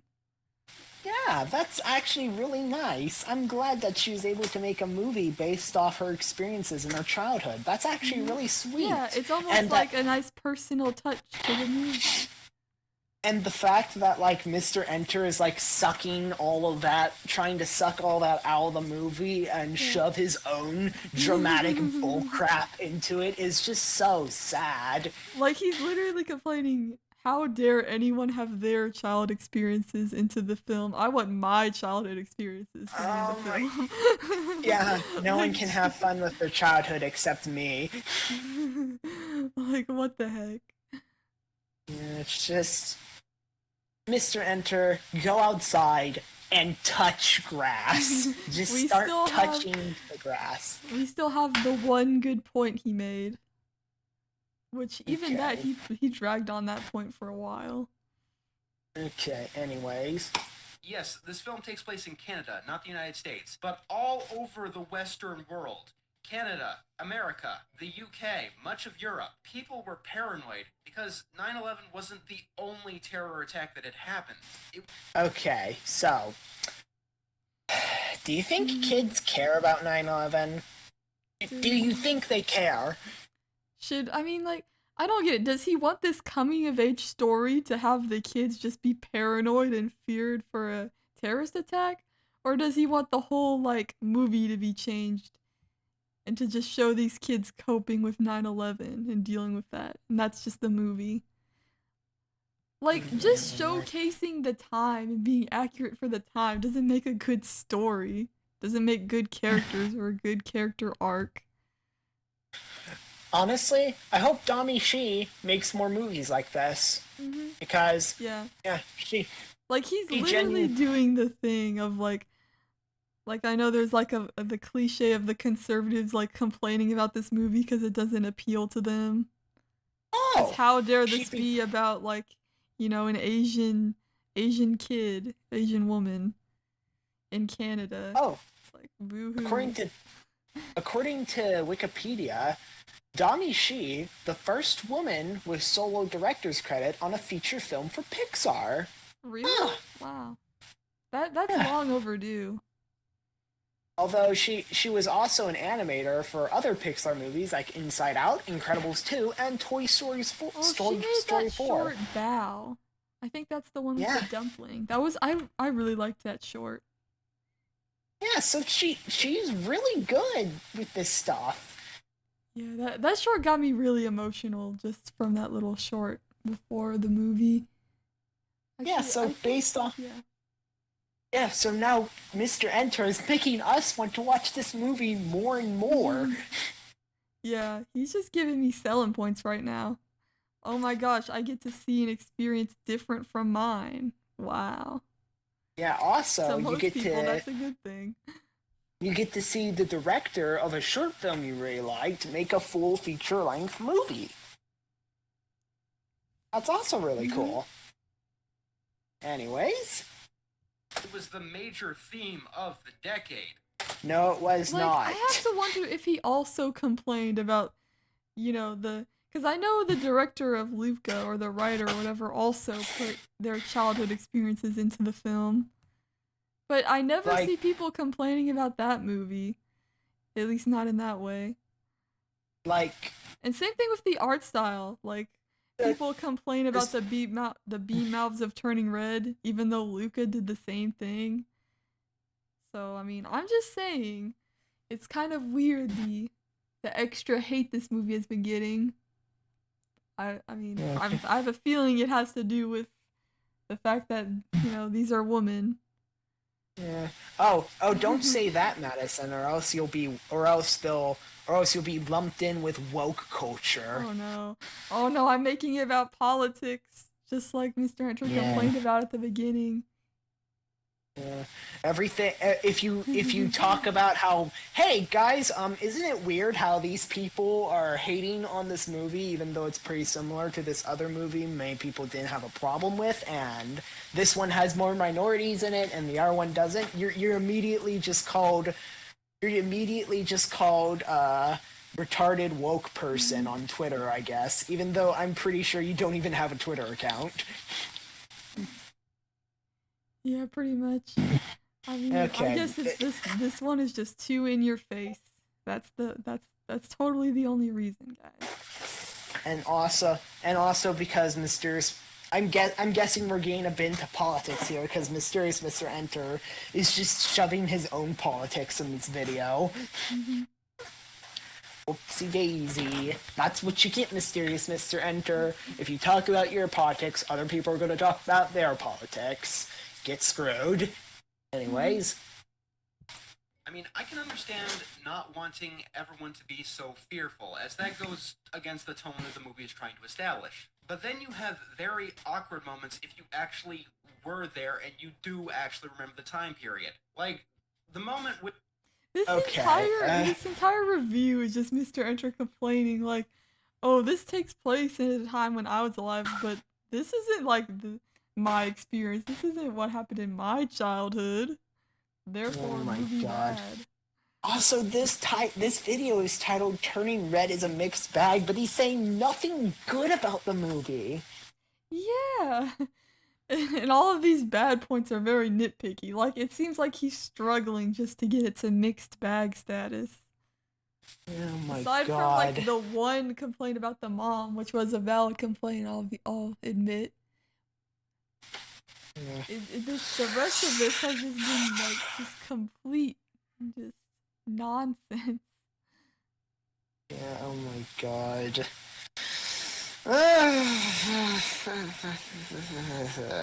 Like, I don't... Like, would it really make that much of a difference? Like so far, like, 3/4 of this review has been complaining about how it's not accurate to the time period. So, if this wasn't explicitly in 2002, would it suddenly be better? Would it suddenly not be a mixed bag and be a good movie, even though practically nothing would have changed?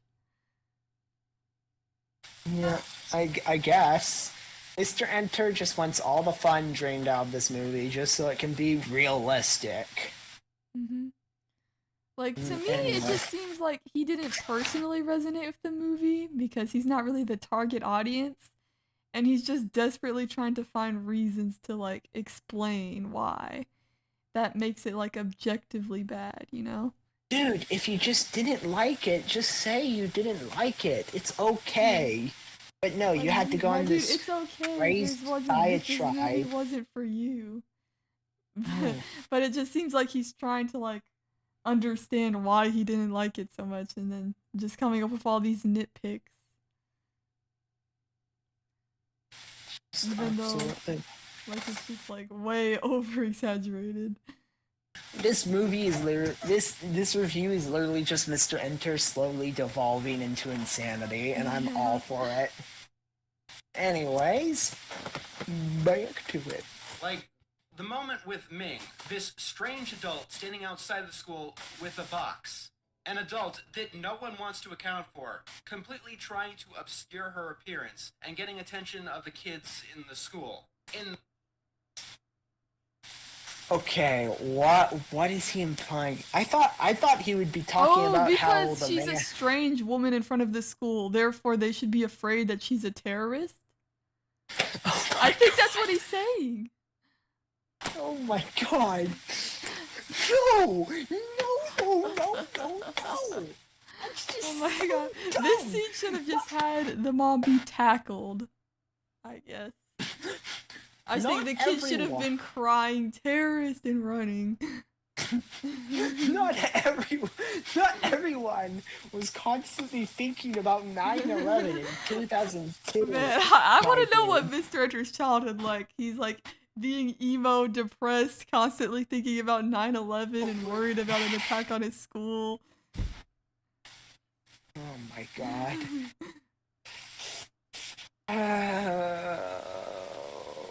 Oh my God. How much worse is it gonna get?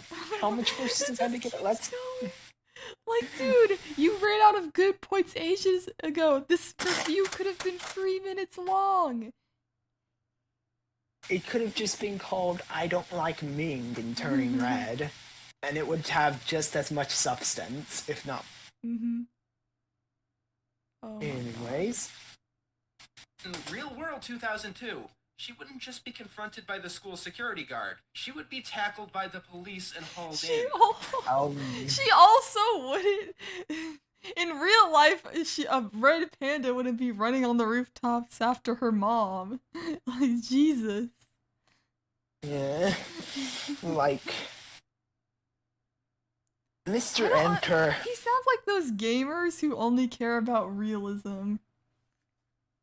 Yeah. Like it doesn't I know realism to a certain point to get immersed in the world, but this is just ridiculous. Yeah, it doesn't matter that The Last of Us Part 2 was had a bad story. It matters that it was realistic, so it's easily Game of the Year. Like, MrEnter sounds like a guy who would have been one of the judges in the Game Awards at the year that The Last of Us Part 2 was in there. Because The Last of Us Part 2 got so many Game Awards in there because because it was just, realistic and controversial. Mr. Enter would have absolutely worshipped that game, from what I'm hearing from this. This is just absolutely insane and ridiculous. I can't wait for Mr. Enter's review of Breath of the Wild. Oh, God. Link couldn't, in real life, Link wouldn't be able to glide around on that piece of cloth. He would just face plant into the ground. And setting the grass on fire would never create enough upwind for him to fly up into the air. God. For shame. Yeah. In Skyrim, it wouldn't make sense that there was magic in the real world. So the characters shouldn't be able to cast magic. Oh my God. Skyrim is really unrealistic of the time because the NPCs aren't constantly dying of diseases. Like, where's the dysentery? 0 out of 10. You look rather pale. Could be ataxia. Oh, God. Anyways. Like, here's the thing. If they picked 1999 or 2000 or literally any year that was not 2002, this movie's setting would make a lot more sense. He actually said it. All they had to do was just pick 2000 and the movie would be a 10 out of 10. This totally makes a huge difference of the quality. And again, friendly reminder that the director literally grew up in the time period, in the location, in the culture of the time. And it's not even supposed to be realistic, because again, giant red pandas. Oh my God. What, Mr. I'm just out of words right now. I'm just so baffled by how bad this is. I thought that was gonna be like a little thing that he mentioned. Like, I thought people were being exaggerating. Like, he just made one dumb point in a long review, you know? But he's really going on that. Like, he really made it like a big point that this seriously detracts from the film. When this live stream is over, I'm going to need to like just lay down and just contemplate life, because this has just broken my mind, Madison. Anyways, like, I'm slowly forgetting what an argument is. That was an optimistic year, like everything else going on at the time. And on top of that, the movie doesn't get anything at all by setting itself in 2002. Yeah, it does. It's based off the director's childhood, as you mentioned earlier in the video. Like most films don't get anything from the time period. They just need a time period to be set in. Just imagine me as like Sokka from Avatar: The Last Airbender, who's just face palming so much that his head just has a red hand imprint on it. Yeah, that's just me in real life. Oh my God, I want to die. So let's continue. I feel like I'm slowly shriveling right now in my chair, just from the pain. Oh my Lord. It's just a kid's movie, Mr. Enter. It doesn't have to be perfect. Like, it doesn't have to be that the exact literally no one else would notice. Like, this isn't even like a common plot hole thing. Because you can definitely complain about stuff not making sense or not being realistic. But in the world that the movie established, it hasn't broken any of its own rules. Like, yeah, it's set in 2002, but it's also fictional. Whatever. Yeah. Like, is he also gonna complain that the boy band didn't exist in real life? That, like, Four Town or whatever it's called in this movie. Is he gonna complain that the characters in this movie didn't exist in real life? Oh yeah, I looked in all the yearbooks and all the historical records, and Malin didn't exist. 0 out of 10. Like, yeah. Obviously, this is like sort of a fictional version of 2002, kind of an alternate universe. I think it's okay if we don't address 9/11. Let's keep going. Let's try to get past this as soon as possible before our brains melt. We're edging up on 2 hours now. We just gotta get this over. Lack of cell phones and surveillance technology doesn't matter because May was caught on the news, and being hidden really isn't a goal in this film. I mean, I wouldn't... Oh my lord. Okay, like... He's just making the point that it didn't matter that it took place in 2002. Which is the point, which is why it doesn't matter if it's not historically accurate. So why are you going on like a 5-minute rant talking about how it doesn't make sense it was made in 2002 if it's not that big of a point? You just admitted it yourself. God damn it, Mr. Enter. No, I know. God. Let's just continue. Really Let's just continue. Struggling to find reasons to criticize the movie. Yeah, he just seems to be repeating points at this point. Yeah, like he already made this point at the beginning. Like he repeated the in your face thing like twice. 3 times. Yeah. I counted 3. Okay. It says in 2022, obviously, but taking place in just a vague, unspecified time, like any other Disney Pixar film, would have done this one so much favor. No, it would not. It would not. I don't think literally anyone would notice. Oh my lord. Do all the Pixar movies take place in an unspecified time? I don't know. I guess they don't usually like put in a date. But I don't think it's not like they're constantly repeating it's 2002 about this movie.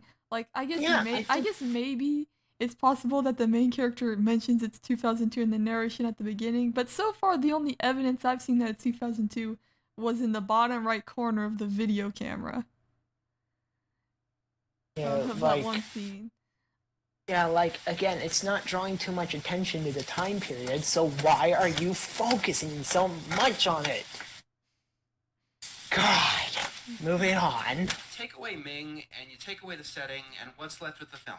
You have a nice little story about a girl having something supernatural happening to her and going through it with her friends. And that is a nice part of the film. It's amazing, really. With the trailer... Okay. Oh, the first compliment of the entire video. Yeah.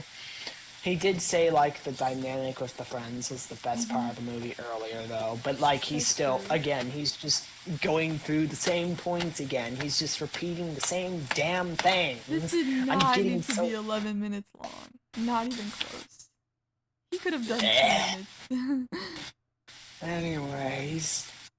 Made look like was going to be the worst part of the film was actually in the end probably its saving grace. May and her friends have very good chemistry. Okay. Okay. Yeah, I can tell, like, in the video clips he's showing, even without, like, hearing the audio, I can tell what each of these friends' personalities are like. Like, obviously, the girl in pink is, like, the extremely motivated one. Yeah, like, very high energy, gremlin energy I'm getting right now.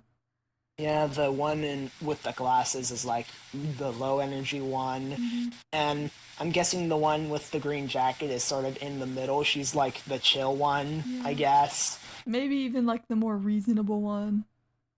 Yeah.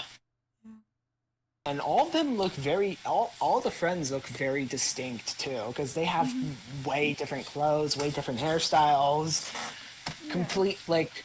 But they still all feel like they fit together, you know? I don't want to say the time period, but you know what I mean. Yeah. Again, he's back to having actually good points, so now we're running out of things to talk about. Let's just try to get this video done as fast as possible, okay? You're the one who keeps pausing it. Yeah, anyways. I just wish the film could be only about that, and it took more cues from something like Stand By Me. Because every time that it's not... Is the movie constantly shoving the time period in your face? I feel like that's just upsetting. Hold on. I need to... I've heard of that movie, but... don't remember it.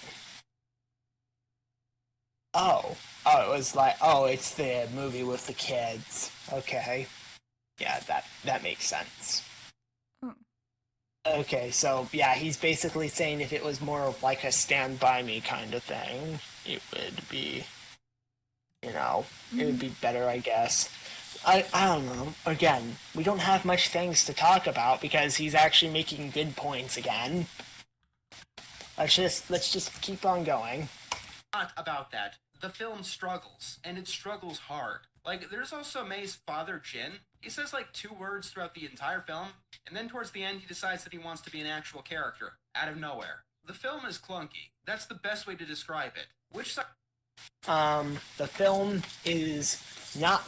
The film is clunky to you, Mr. Enter, solely because you don't think it's historically accurate, I guess. Which, If it I was don't. really clunky, I feel like you could come up with more examples than just Like, if not you want- liking the mom character and thinking it's inaccurate.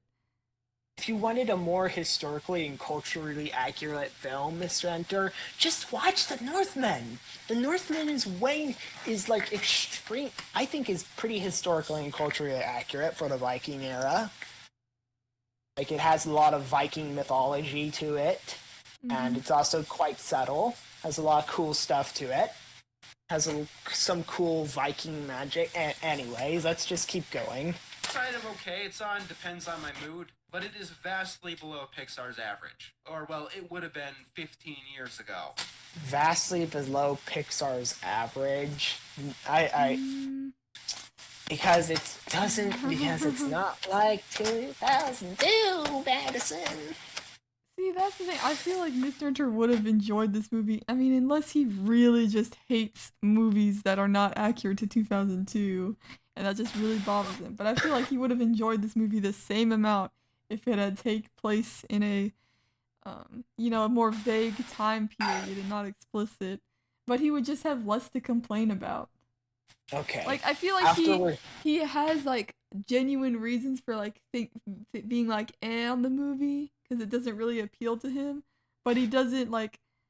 I guess he doesn't know how to explain it, or doesn't want to explain it, or whatever. So he just has to come up with nitpicks to try and rag on it. Yeah. That's the only explanation I can think of as to why he would spend like 5 minutes straight on stuff that nobody cares about. Anywho. Oh yeah, there's also the puberty thing. It is really underplayed, and the controversy is blown mega out of proportion. Oh my god. I can't believe I actually agree with him on this one. Oh, really? Yeah, that the controversy, like the people freaking out about how, like, the whole movie's about periods when it's just like one scene. It's just like casually integrated into the movie. I mean, maybe Mr. Enter is about to say something bad, but I agree that the controversy is like very ridiculous. Yeah. When most coming-of-age boy stories are also about puberty, so it's like... and I think we do need more normalization of, hey, yeah, periods exist, it's not that bad, guys. If kids' movies can make constant poo and pee jokes.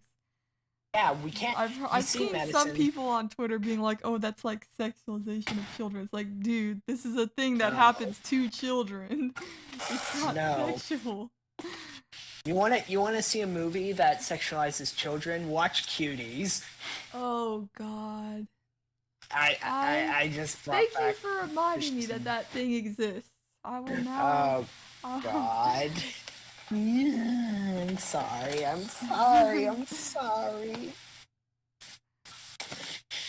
Let's just move on.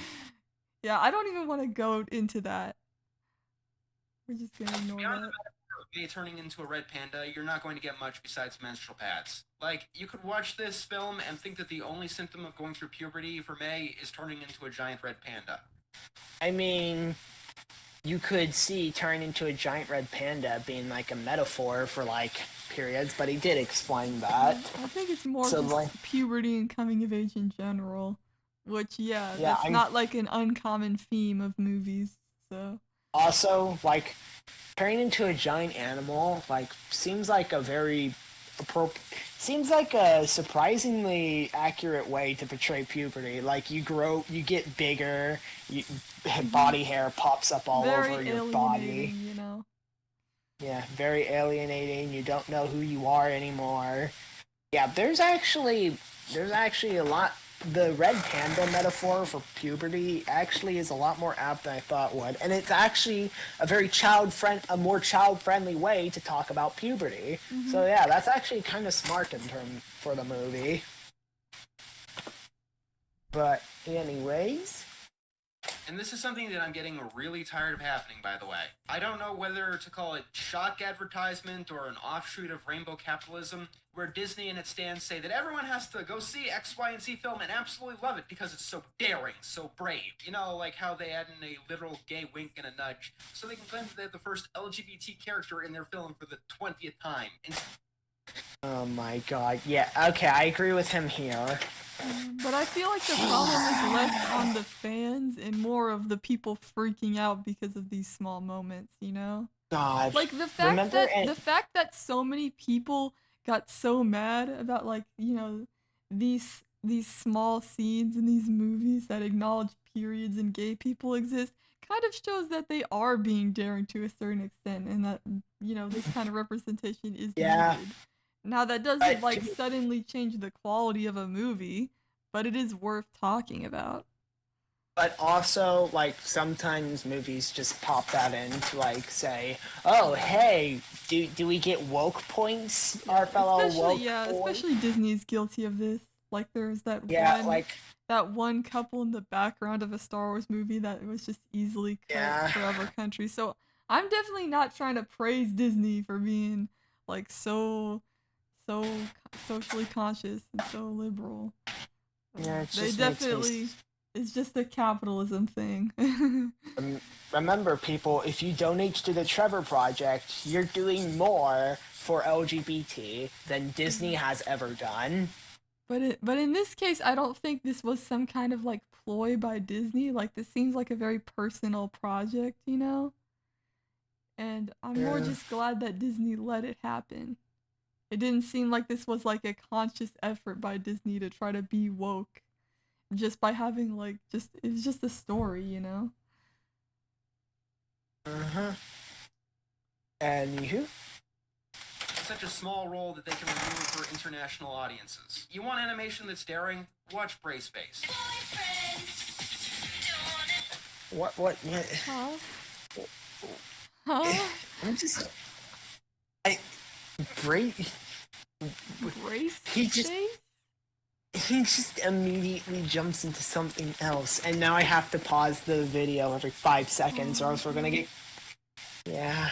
Thanks, Mr. Enter. I think Very we had cool. other ideas, but this is just the whole podcast now. Yeah.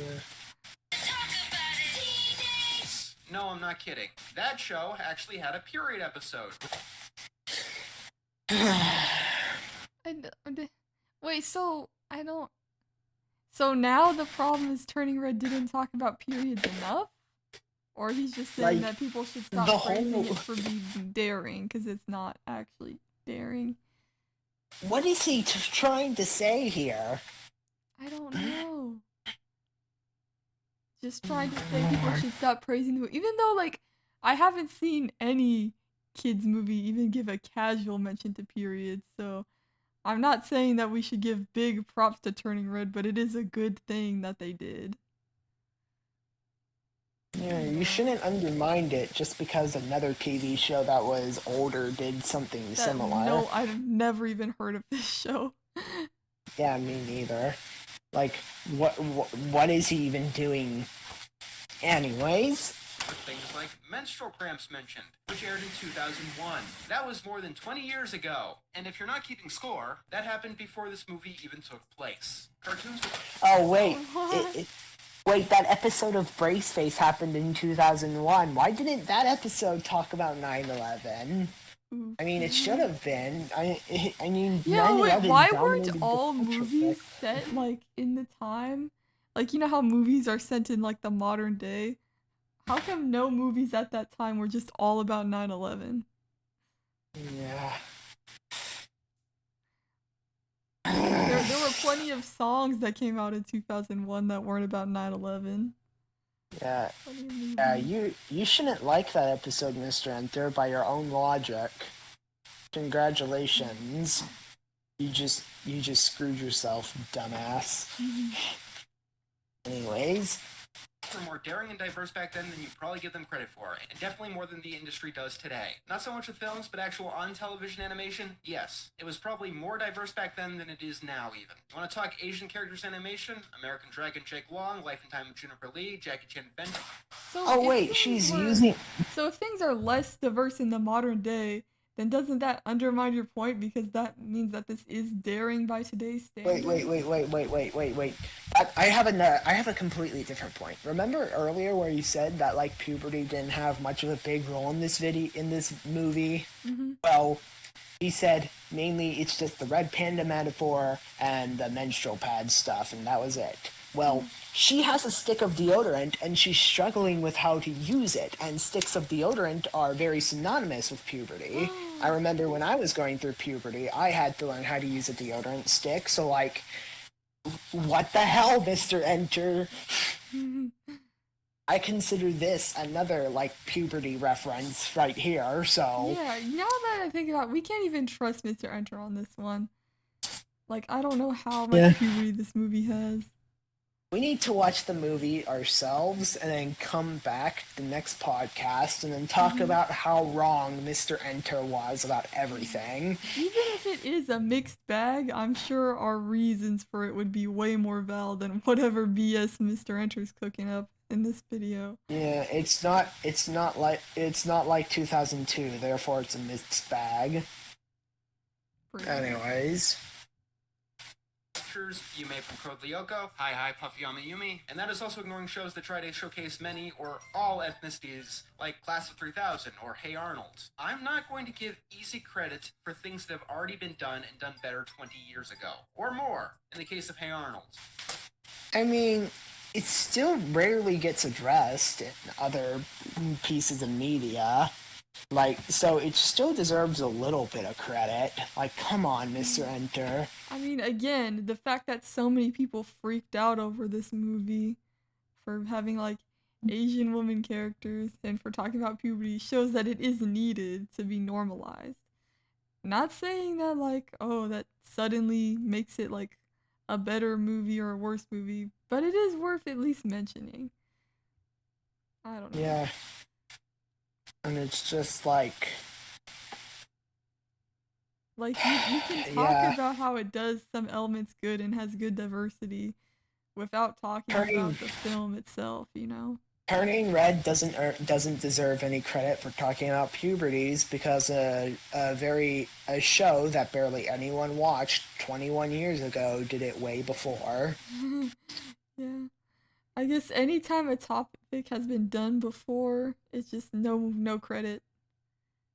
Yeah. But if you want to keep giving credit to a mega corporation that stole your values and is trying to sell them back to you, keep on praising every little scrap of things that they will keep removing for an international market. Because the only color that Disney and these other corporations care about is green. I mean, that is true. Okay, that's a good final point, honestly. But thank God, it's over. Oh my God. We're done.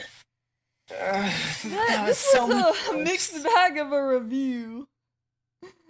Not a mixed bag. 90% of it was garbage. Like, he just went on and on at some aspects. Even though the good point with the mom could have really been edited down and shortened. It felt like he was struggling to meet that 10-minute mark. Yeah, like, he talked about the mom for, like... Okay, I believe he started right here at 2, and then we keep going,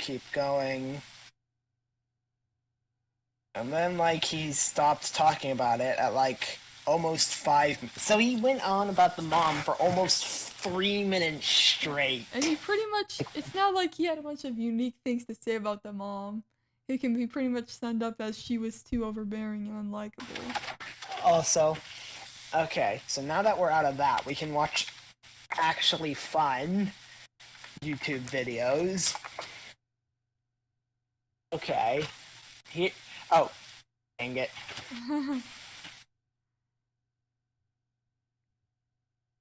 Okay. You put turn the TV instead of turning red.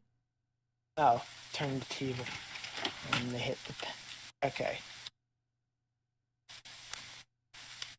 Turning... Dude, Butterfingers right now. Red... 9, 11. There we go. Okay, where's the meme video? Oh my lord. Did it get deleted? Okay, there we go. Here we go. Turn the TV, they hit the Pentagon! They hit the fucking Pentagon! That's just so good. I know there's one I saw that I think took some footage from like the movie 9/11. Yeah. Turn the TV on, they hit the Pentagon. Luca wasn't historically accurate either. They didn't discuss the Cold War. Oh yeah, because I feel like Luca did take place somewhere around like the mid to late 20th century. So yeah, I should have talked about the Cold War. Hey, Luca, have you heard what happened? A nuclear plant melted down in Chernobyl. Oh my god.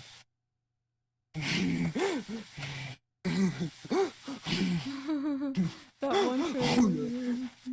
Wait, what?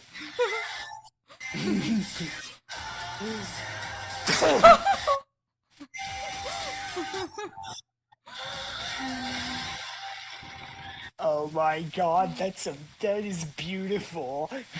Turning red, more like turning towers, am I right?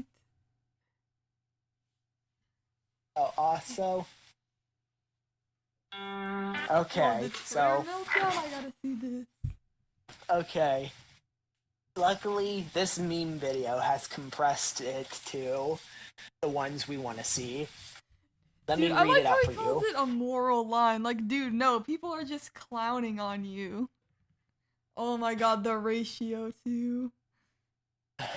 Good Like, to people know are. that I don't think people are that legitimately mad. They're just clowning on you because it's such a ridiculous take. Good to know that after a career of insulting people, getting things blatantly untrue, going into anti-mask rants, this is your moral line. Well, yeah, I did mention Way earlier to he point did out go all into the things anti-mask you've done rants. wrong. Yeah, congratulations, MrEnter's, making yourself look even worse. Now I get to feel even less guilty about clowning on you. This is the moment where you said too far, when I thought that a mediocre movie didn't properly represent its stated year. I mean, yeah. Yeah, it didn't properly represent it, but the fact that you spent so long going on about that, and even thought it was I like how a movie being diverse and stuff doesn't give it points for a review, but it not being super accurate to the years, like that's important. That's something we gotta talk about. Here's the thing. Like, are you gonna go strictly on the quality of the story, or are you not? You know, or are you going to talk about politics and historically accurate? Like, pick one. Sorry. Here's the thing, MrEnter. A lot of people didn't focus on those other things because that's just generic stupid crap. Okay? That's just something a normal stupid person would do. But what you said about turning red, this isn't your ordinary stupid. This is advanced stupid. This is next level. Congratulations. Yeah, like, I've seen other people go on anti-mask reps. I've seen other people insult people and get things blatantly wrong. But I've never seen anyone criticize a movie like this. Yeah, this is just... Like, Alexa, you this is created so a sad. new level of stupidity. This is so sad. Alexa, play Despacito. I know that meme is old, but I don't care. Okay, this is...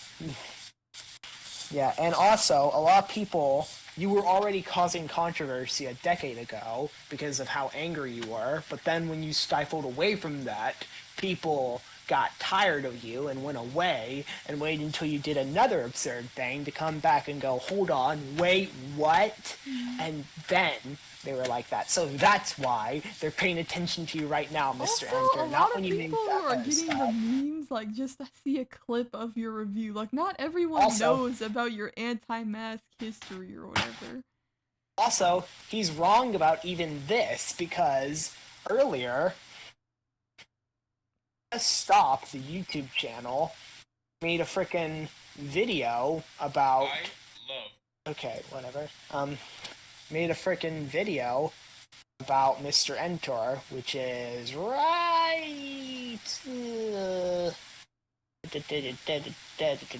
here, right here, where he actually did talk about stuff like him getting things blatantly wrong and all that crazy stuff like that, you know?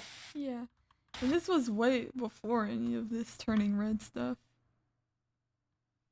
Yeah, so. And also, look how much views it got. Only, like, Yeah, it's that's better more than. views than his turning red video. Yeah.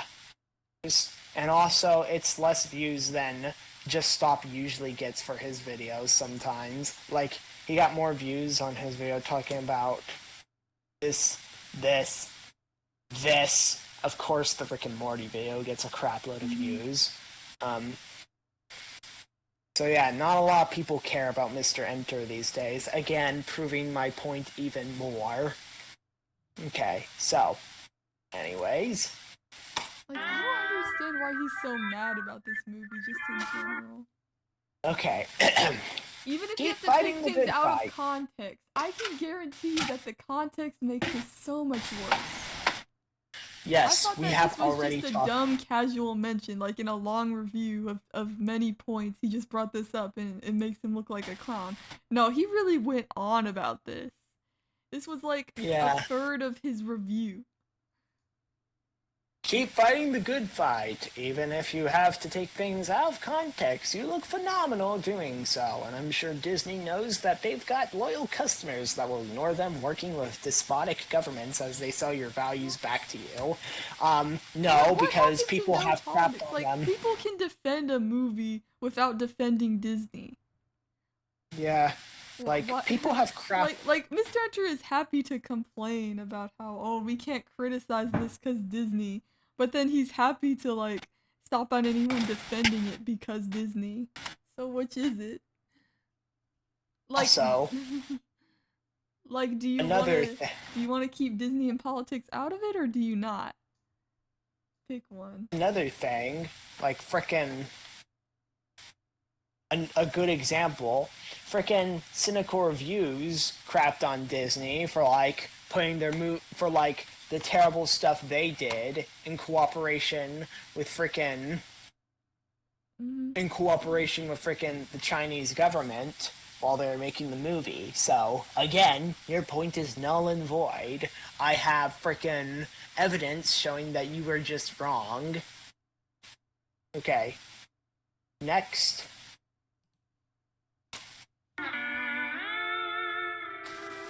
In a way, it's really satisfying to piss off Twitter off. Why? Because the shits I had to deal with on actual hate forums are less toxic and pathetic than the community here. Good luck with that Elon Musk buyout. I hear you guys loved him too when he stood for the right things.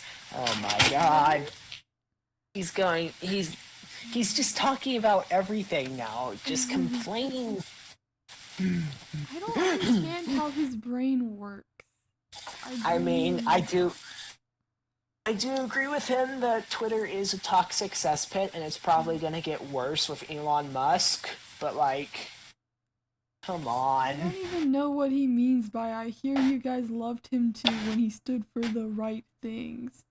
Pretty sure leftists have always hated Elon Musk. Oh god, you just said leftist mass, and now they know where our political alignments lie. Oh dear Sorry, god. I meant liberals. Yeah. Okay. Anyways, keep on going. Remember when you guys loved J.K. Rowling for queer baiting, only ever saying that her characters were LGBT after the Because fact? I remember people I could only go ever on and on. The names change, but the stories are always the same. It gets fucking old, and people in general are getting tired of your excrement. Oh my god! Okay, who is you guys? Because I only remember people criticizing her for the queer baiting. Yeah, it was just... It's funny how he complains about how, look, I just want to talk about the movie, both sides. At the beginning of that review, he's every time we talk about this movie, it's a political conversation. Here he is bringing politics into it. When everybody's just criticizing him for the dumb 9/11 take. He has to keep bringing up the whole, oh, it's Asian and woman. It seems to me that he's the one trying to make it into a political argument. Also, he freaking misses the fact that nobody was cheering her on for the queer baiting. Everyone was criticizing her and making memes and jokes about it, against her about it. Everyone didn't like it, and that's why. And yet he pretends like Twitter liked it for some reason. Ugh. What? I don't know what he means by you guys. I feel like he's creating an imaginary mob of people. We're trying to insult the people insulting him. Also, look how many... Okay, so it started with, this much numbers, and then it started with... it dropped down significantly. At that point... Nobody cares anymore. He's just rambling to himself. Let's keep going. Next tweet. Oh my god, he keeps going. I pity those of you who live your lives on this cesspool of a platform. It's dying and has been for a long time. The brief boost of relevance it got due to the pandemic is over, and all those fake Twitter points you've been hunting for will vanish like any shits I had left to give. I don't care, he screamed. I don't care, he says, repeatedly. But he did care. And look, he's getting even less numbers. Nobody cares. Nobody cares about you. Get off your pedestal, Mr. Enter. Get off your high horse. Go outside and touch some freaking grass. Holy crap. Oh my god. There's so much of this video left, so I know it keeps going. It does. Say what you want about me or my videos, I literally don't care. I've lost too much over the past couple of years due to real problems to give a shit about petty internet teehees. Whatever happens today, I'm still going to make content and I'm still going to live my best. To be fair... So you now care about real problems. But you to be fair, Mr. Enter did have to deal with an actual internet stalker that has been stalking him relentlessly for several years, so...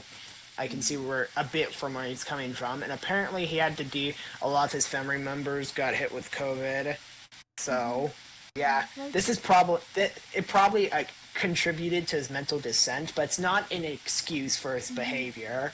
I definitely don't condone all the harassment, because I'm sure that amongst all the clowning, there's some genuine hate and vitriol in there, and that's not okay.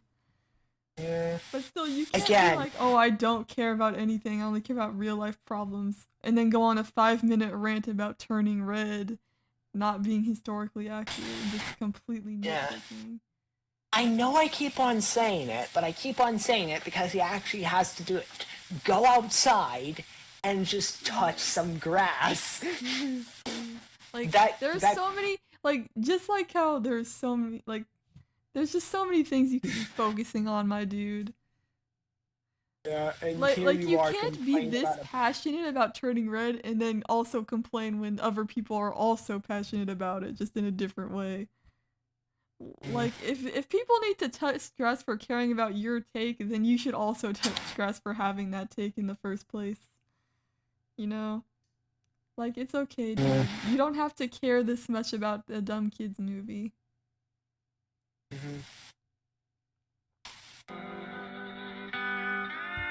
I turned off the comments on that video, but maybe I shouldn't have. If being a part of a Twitter brigade is the only thing that can brighten a sad, miserable life for a brief bit of sadistic joy, who am I to take that from you? Could the point be worded better? Does it matter? No, there's no way to word that point. So you admit you shouldn't have turned off comments. It's just a bad Because now you point, look like a coward. you know? You keep on saying you don't care, and yet you turned off comments. Like, if you turned off comments, you don't want to see them. And if you don't want to see them, you clearly do care. Yeah. Like, you don't have to play like the tough guy here. It's like, it's okay, we know you care. We saw the video. Yeah. Like, Anyways. yeah.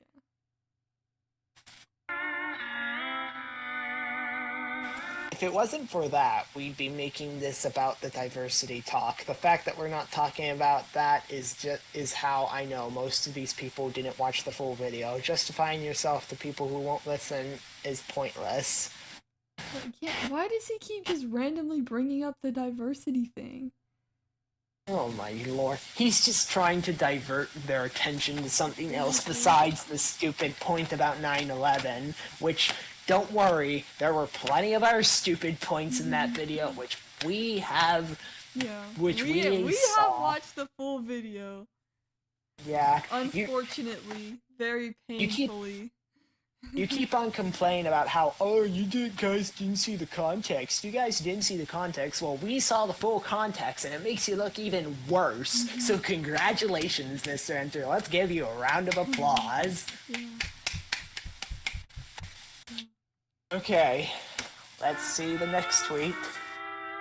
And hey, maybe when I review Mulan 2020, She-Ra, High Guardian Spice, and Masters of the Universe, I'll hit trending again. I mean, if you guys really want to make me successful, hints for uncopying projects, by the way, I'm not going to shut up, ever, despite my own good. What? Can you stop making this about left versus right? Oh no, all these people are mad because Turning Red is woke and I didn't like it. Like, no one is saying that. Everyone is just talking about how ridiculous the 9/11 thing. Like, does he think that if Turning Red, like, if this was Luca or something, and if this didn't have, like, the period talk and wasn't about, like, you know, women of color, that would make his point any less ridiculous? People would still be clowning on it just as much. Yeah, it's just like, and also, stop trying to divert attention to try to convince yourself that people don't actually have any valid points and are just butthurt. And also, you said you were talking about the other movies? Huh. I don't see any of those kinds of videos here, Mr. Enter. Were you lying to us? Well, it has. I mean, I get that, like, it might take a while for him to do that, but you know that, like, he's going to just rant about, that, like, he's just. I know it probably takes them a while to make these videos, especially since they're kind of animated, but still, you get my point here. Mm-hmm. He still hasn't made them in 3 weeks, so. Okay.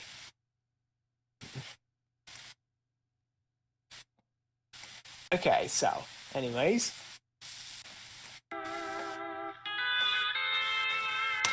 Rule of thumb, if you piss Twitter off, you're probably doing something good. Okay, finally, something we can agree on. Once again, after a career of moral faux pas and stupidity, no, this is the one where they've finally gone, no. In the eternal words of Rick Sanchez, your boos mean nothing, I know it makes you cheer. He unironically quoting Rick Sanchez. Oh, you know he's gone off on the deep end when he does that. Oh no. He's completely gone now. He's gone off the deep end. He's just losing his sanity bit by bit every second of the day. Yeah, this is totally the actions of someone who doesn't care. Removing comments, doing an hour-long live stream about it, going on a Twitter rant. Yeah, and remember, he doesn't care, guys. take a deep breath and practice self-care. I love you all and hope that we can all build a better world together, devoid of the hatred, fear, and anger of yesteryear. I'm going to listen to some country music and work on my next video. Have a lovely day and God bless, John. Okay, first of all, God bless. I'm like, with how mad and sad this guy and depressed this guy seems to be at all times, I am like almost fully convinced that this guy is just a devout atheist. So, like, he's one of those Reddit atheists that will just, like, actually... His profile pic is a fedora.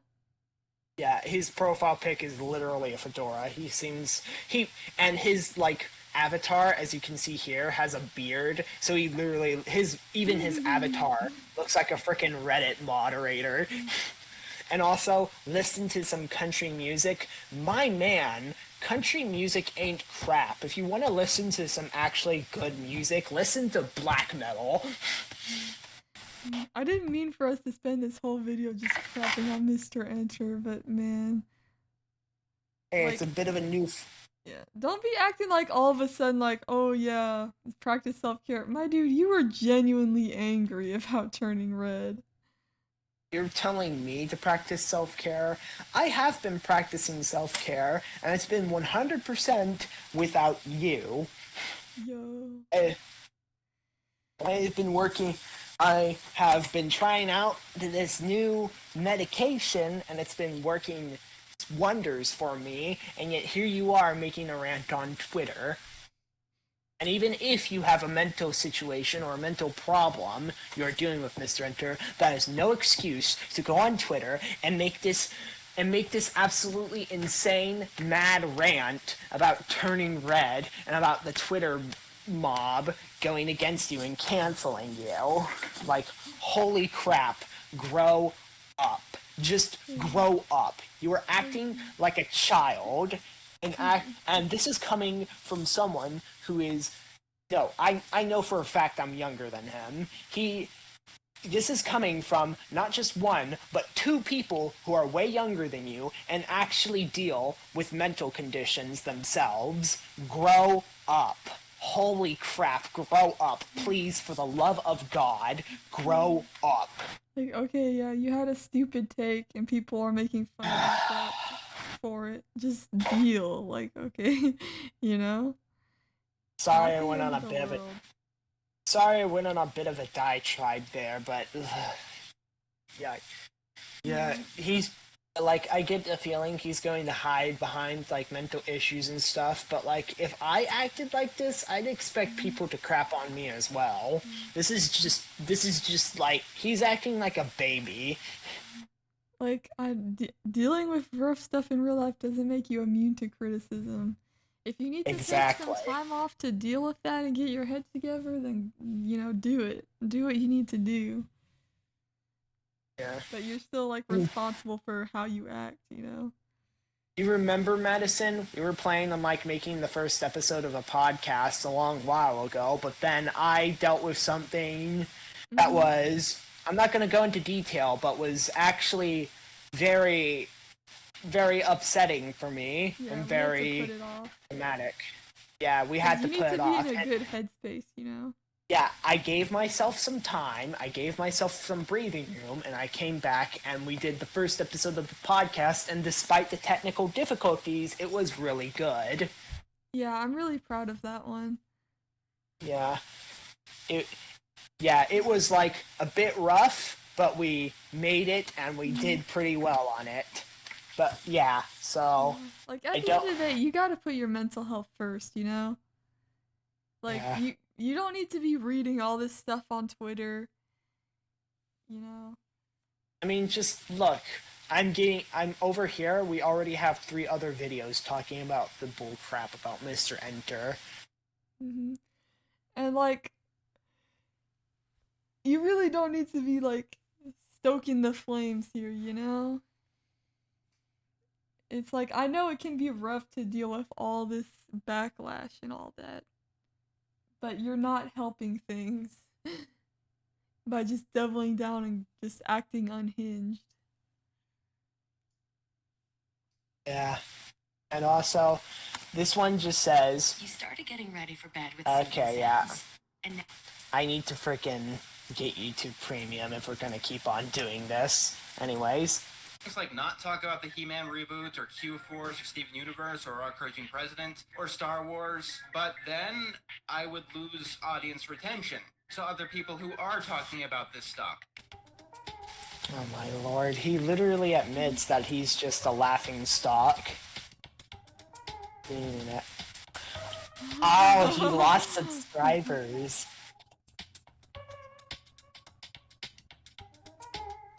Oh wow, Oh wow. like the thumbnail of the Turning Red video was way different before then. Yeah. Like, huh. I wonder why he changed it. Probably to get less attention on the video, I guess. Which once again proves that he's a coward. Okay.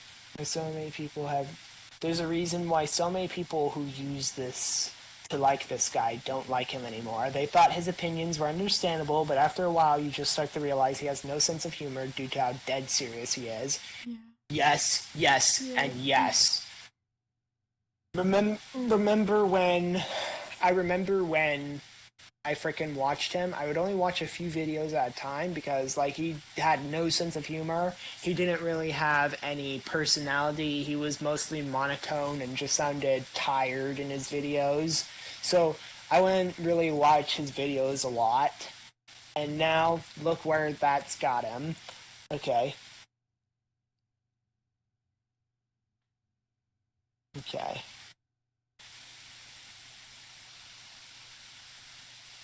Yeah, even this guy admits that he still likes MrEnter, but he's going off the deep end.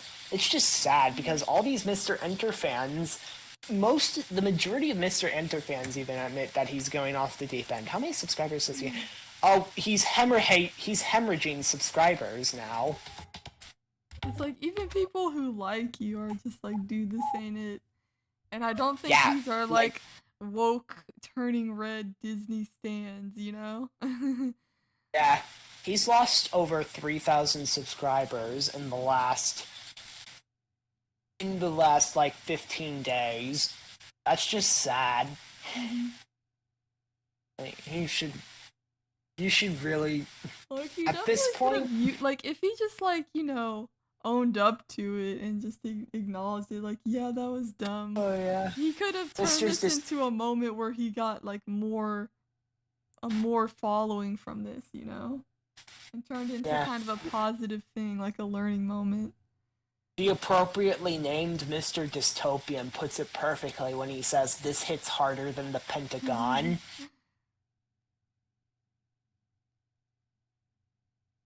At least MrEnter's review of Turning Red was more of a review than Doug Walker's review on Pink Floyd's The Wall. I haven't Okay. seen his I review will on The give Wall, him but that. like, I've heard that it's really bad. You don't need to watch the video, just watch Folding Ideas video of the review. I believe it was Alright. Folding Ideas who did that. Um, And yeah, I will give that comic credit. Yeah, this is not as bad as the Wall review. but you see, if you That's only like watch the lowest bar for a YouTube If you- review. No, Madison, you see, if you only watch a review of that, then you frickin'... If you only watch a review of that, then that means you're taking out of context, Madison, and you need to watch the entire review to get the full context, even if it's painful. Oh god. I mean, I'm pretty sure the Folding Ideas video was pretty pretty extensive. Yeah. And I'm pretty sure a Nostalgia Critics The Wall review was like an hour long and included his own parody songs. And it's like you could not pay me enough to watch that video. Just from what I've seen, it sounds like pure agony. Yeah. Okay. So... Man, this So, was yeah. kind of heated. This is definitely a change from our last episode. Yeah, because we were actually going through a video, we were much more focused on the topic of the live stream. I think this live stream went way better than our last one. Even And if that this is one, and the definitely more first, controversial.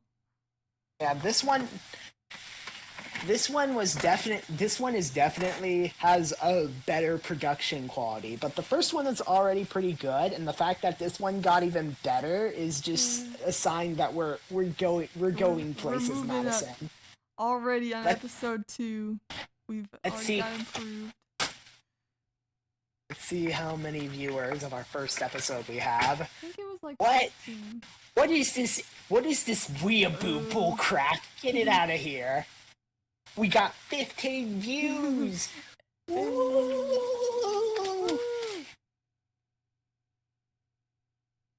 Oh my lord, there's also an Ace Attorney. I swear the anime addicts thing is a coincidence, guys. Okay, yeah. You want to tell them what our AAA stands for, Madison? Or do you not want to tell them? Sure. Anarchy, Okay. ADHD, and autism. Yep, that's our abbreviation. Because he's got ADHD, I'm autistic, and together we just create anarchy. Yeah, And that is anarchy and and a crazy combo right there. yep, and it is the perfect combo. Like, so yeah, I was going to talk about something else, but should I talk about it? Like, I know you mentioned to me, I think, the topic that you wanted to discuss. yeah, the second topic. It has something to do with my profile pic again, and a bit of what we talked about in the last stream. I guess it depends on how tired you are. We could always save it for next time. Or we could just go into it, maybe just to cool down from all that drama. I have whatever ADHD. you're up for. At Madison, I have ADHD. Sleep is nothing to me. That's true. And you also do. drink too much coffee. Yes, I do. And also, you personally are also boycotting sleeping because of what your half-asleep self did. We're not going to talk about that. We already Yeah. canceled Mr. Enter. We don't need to cancel myself as well. Yeah. Yeah, just so you know, guys, Madison's dream self has said some very controversial things. You're making it sound worse than it is. So, we're waiting for Madison's dream self to come up with an apology video. Yeah, we're also Before- waiting for you to develop bacon powers. I still think it's any day Uh, now. Yeah, right. When that time a piece of IHOP bacon got caught in my hair. Yeah. And I said it was kind of like Spider-Man bacon. Yeah, Yeah, And then we went on a huge shenanigans rant. we get up to, folks. yeah. You think this is crazy? Just listen to our actual phone calls and the text messages we send each other. It gets even crazier. Yeah. It gets into some unhinged territory, that's for sure. I think these podcasts make us seem like civilized by comparison. Yeah, exactly. So, okay, let's talk about the other subject. So I last think we have time, podcast, we can go into that. on our first episode, we talked about one of the most polarizing games to me, Skyrim, and just recently I installed quite a popular mod to Skyrim. Skyrim Requiem. Ooh. You see, earlier I couldn't get Skyrim Requiem because I was playing Skyrim Special Edition, and Requiem was only available on the regular edition, so I couldn't get Requiem yet. But then, it happened. They made a version of Requiem for Special Edition. Wait, you mean just And I- recently? Like a month or two ago. Not that recently, but still fresh on people's That's minds. still, by mod standards, that's pretty recent. I'm surprised. Yeah. Oh yeah, they made it in like the end of 2021. So yeah, it was okay, yeah, so it was like 5 months ago. But anyways, so Skyrim Requiem. I have only played a couple of hours of this mod, and I will describe it in this sentence. Pain, but in a good way. Yeah, I took a look at like the Nexus mod page, and the description is pretty vague, so I'm kind of interested to hear what kind of changes this mod makes. Okay, the changes this mod makes are actually pretty crazy. Addison, you would not believe your eyes. But anyway, so I think I can actually like kinda hold on. Let me try this out. Let me try this. Oh, we're gonna get to see this firsthand? Yep. Okay, so I should probably turn off the audio for this game, because otherwise it will destroy people's eardrums. Like, I'm pretty sure even the intro will destroy your eardrums. Oh, bye-bye, eardrums! We went from a standard podcast to a reaction channel and now a gaming channel. Yep, we're doing everything all at once. We're jack of all trades. ADHD people are known to be jack of all trades. Okay, let me just turn on my controller, because I cannot play on keyboard for the life of me. I'm waiting for it to connect. Connect keyboard. Connect freaking. Okay, there we go. Now, let's go over before the. Okay, so I can show you what the changes are like for Skyrim Requiem firsthand. Ooh. Oh, okay. This is definitely the best decision to add a visual to the podcast. Okay, so where my character is right now. It's level 3. Okay. Let me just turn. Does Requiem add third person, or is that a new, different mod? Oh, wait. Okay. Let me just turn off all this stuff. Okay, so now it's mute. So, this is my character. Of course you're playing an Argonian. Yeah, his name's Jorpenti. It's a mix between the Latin, I think the Italian word for snake, and just the first 2 letters of my name. Okay, so this is my character, and so first thing you might notice is how the bar stats work. Look at my character's bar stats. Okay, you either have a lot of stamina or that has been changed.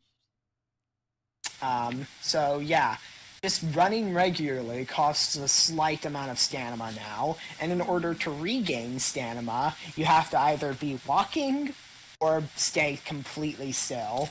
If you run like this, you slowly lose stamina, and of course, just like in the regular game, if you sprint, you lose even more stamina.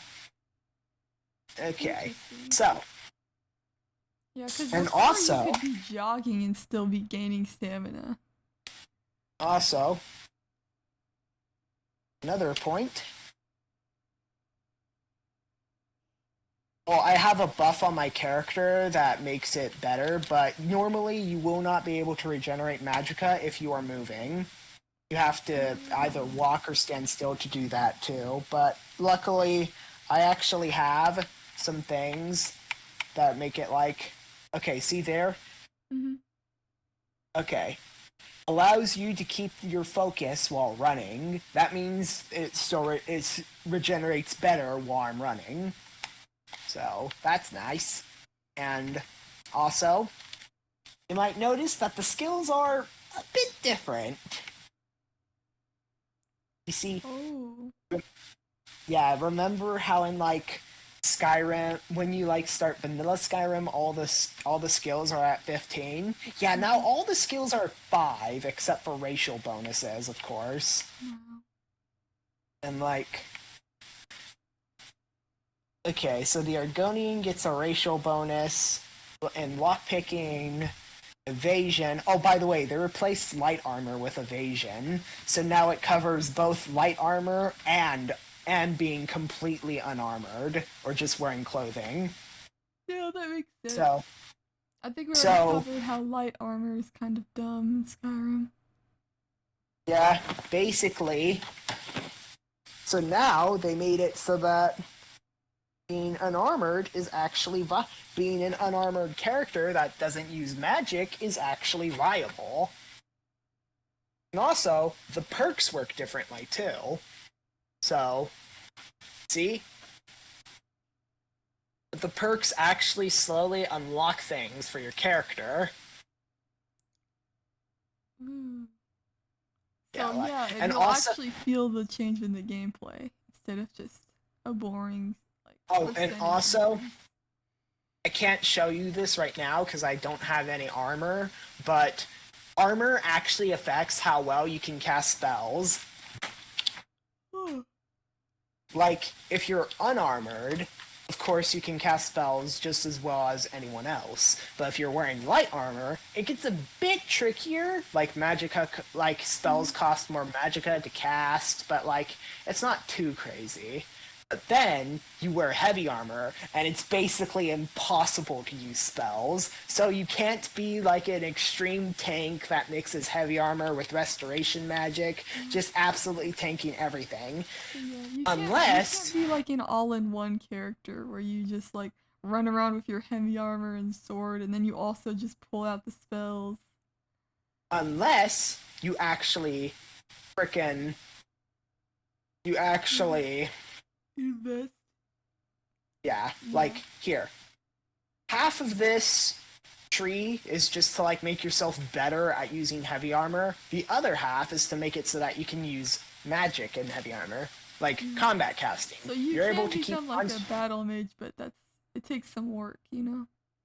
Yeah, it takes a lot more work. So you can't be tanky. You can't be an absolute tank that can just tank all the damage in the world unless you actually go out of your way and try really, really hard to do it.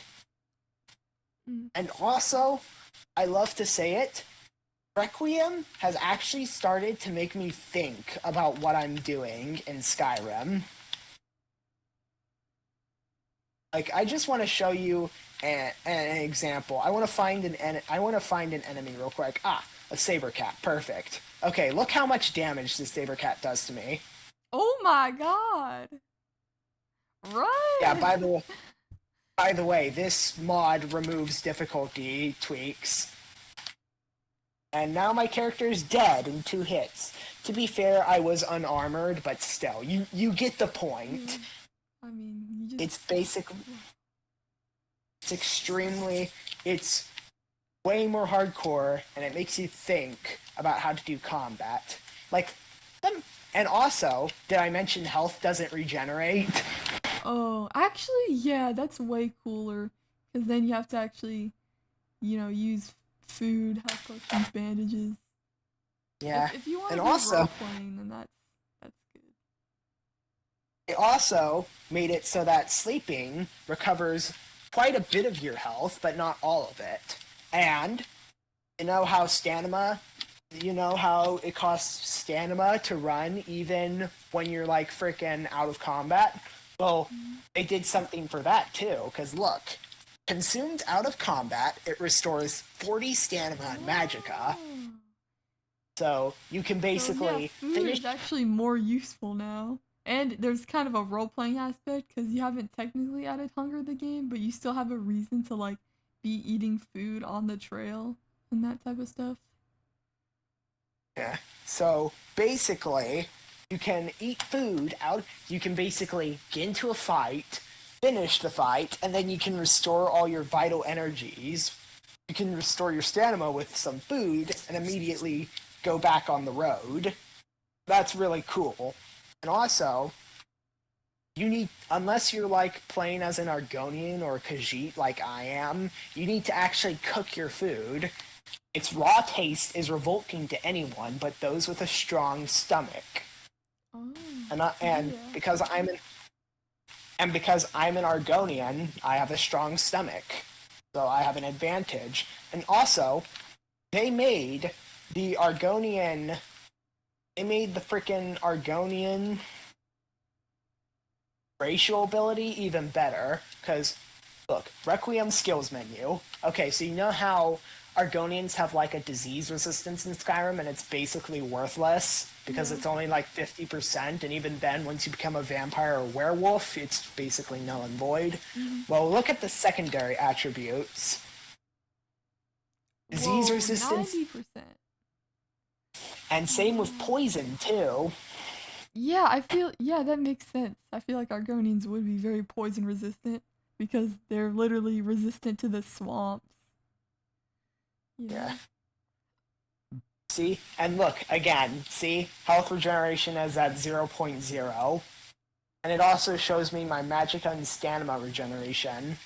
And it shows me my movement speed, because fun fact, this has like an equip load, much like in Dark Souls, where the heavier equipment you're using, the more weighed down your character is. Like, I just put on 2 daggers, and now it went from 99 to probably like 98 or something.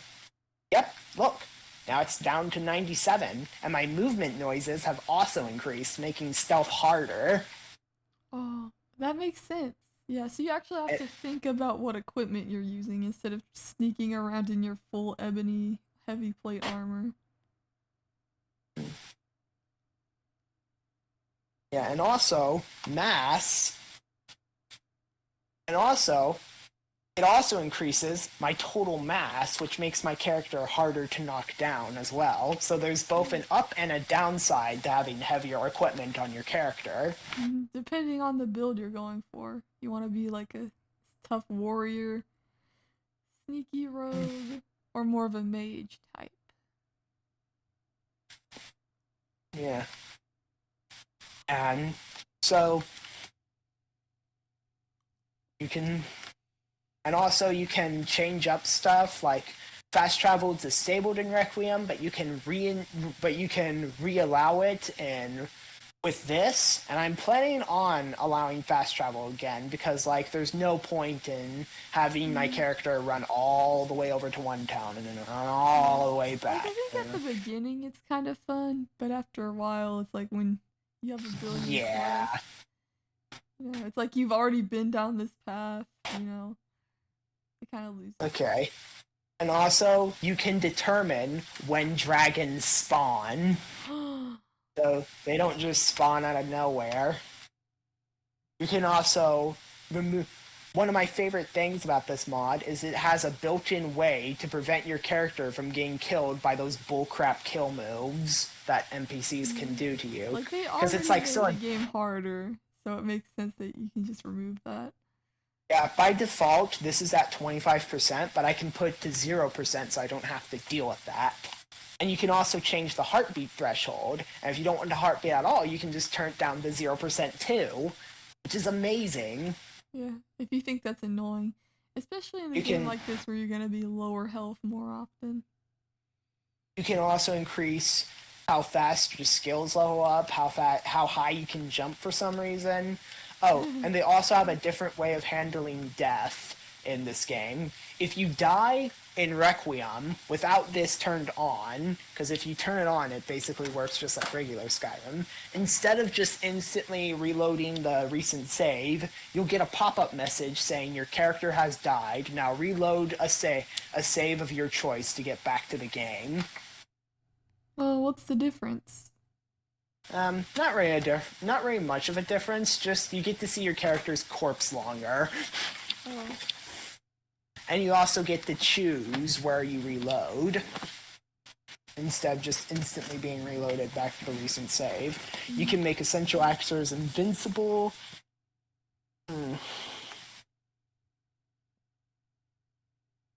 Oh yeah, there's also a yielding system. So you know how in Skyrim you have these enemies who like run away from you, but as soon after like 5 seconds they go, "Ha, now I've got you." Yeah. Well, Requiem fixes that too. So they're more aggressive. Okay. Yeah. No, they're not more aggressive, but look. Examine a target's health from a small distance, or check your nearby horse's saddlebag, your thrall's inventory, or a yielding enemy's possessions. So you can basically make it So you can so that finally like have a guy who's like, okay, I yield. You can just take their then weapon. you can take their. Yeah, exactly. It's Oh. amazing. That's gotta be so satisfying when an enemy yields and then you just take all their stuff and they're just like naked basically. Oh yeah. Might as well tell you the story about the trouble I went through to get this. So you know how the bound bow spell is in Fort Amal in the game? Uh-huh. They didn't change that. What they did change was how deadly mages were, because as soon as I got in that room to get the spell, the mages just insta-killed me in one shot. So then, I decided, you know what, there are some mages out here, I'm gonna level myself up a bit and then come back and try again later. So I killed the mages out there, leveled myself up a bit, and then I came back. I didn't get killed in one hit this time, but it was still pretty quick. So I came up with the ingenious strategy of frickin' spawning a skeleton warrior to distract them.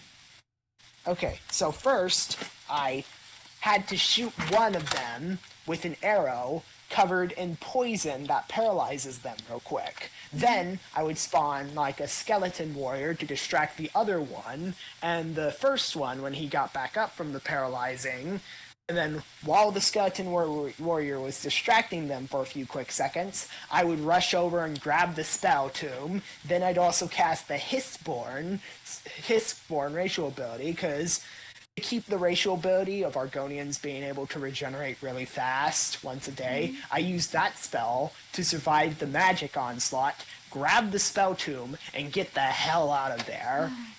You have to actually problem solve and be creative. Yeah. Like that's just like a normal cave of mages or whatever. And now you have like a cool story out of it. Yeah, and I got out of it, and I got my bow spell tome. Unfortunately, it's pretty expensive.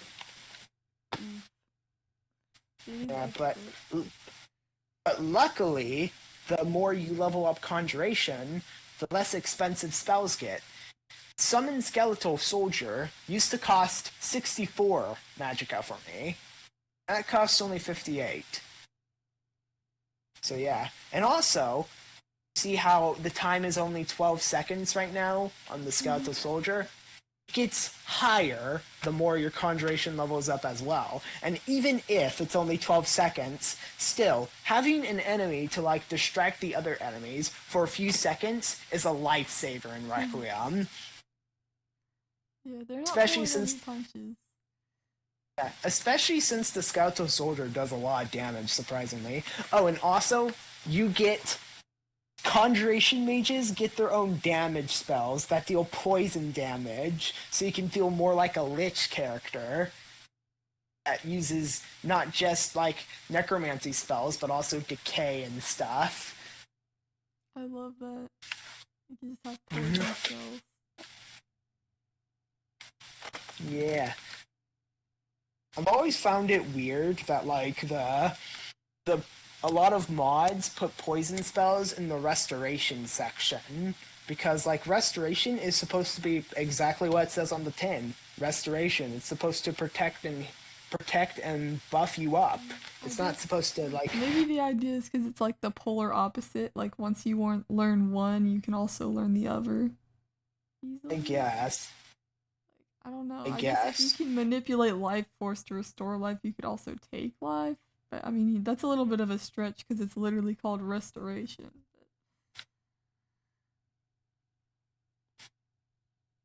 I mean, to be fair, I don't blame them for trying to make restoration more, like, interesting and more useful outside of just healing. Yeah, fair enough, but, like, if Requiem puts poison spells in the conjuration section.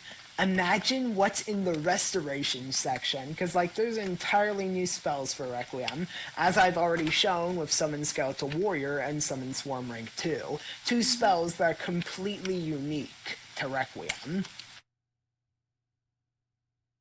And I am already just absolutely enthralled by this mod. It's just so good. I have to think in Skyrim now. I never thought I'd get to see the day.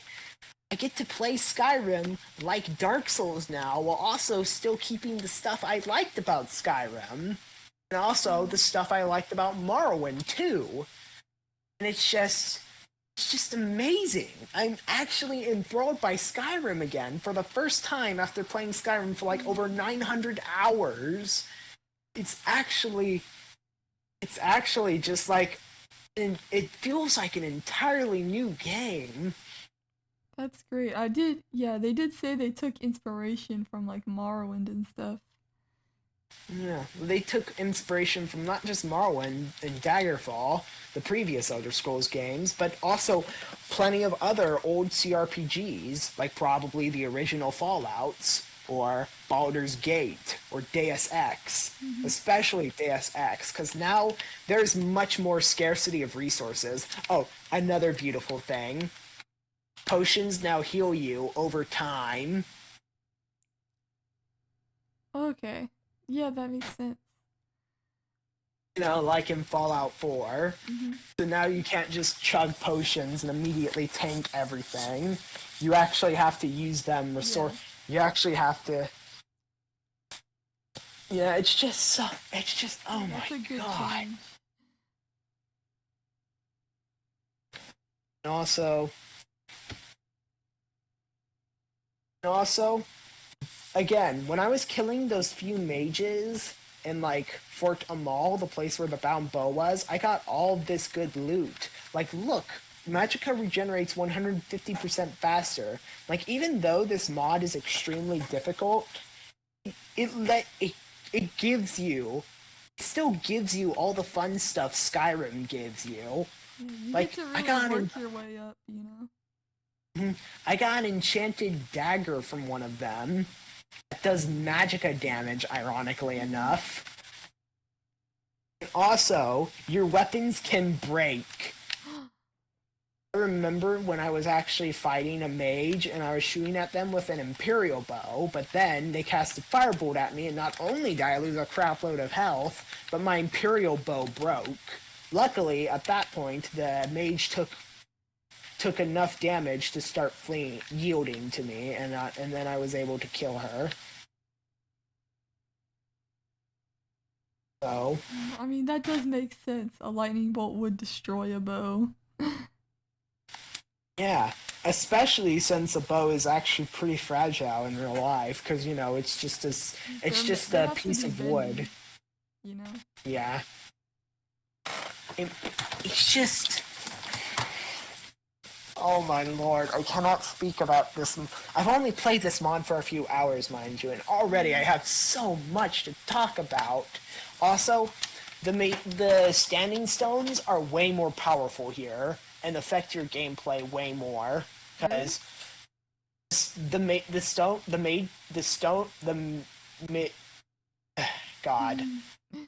of the mage stone you get at the start of the game.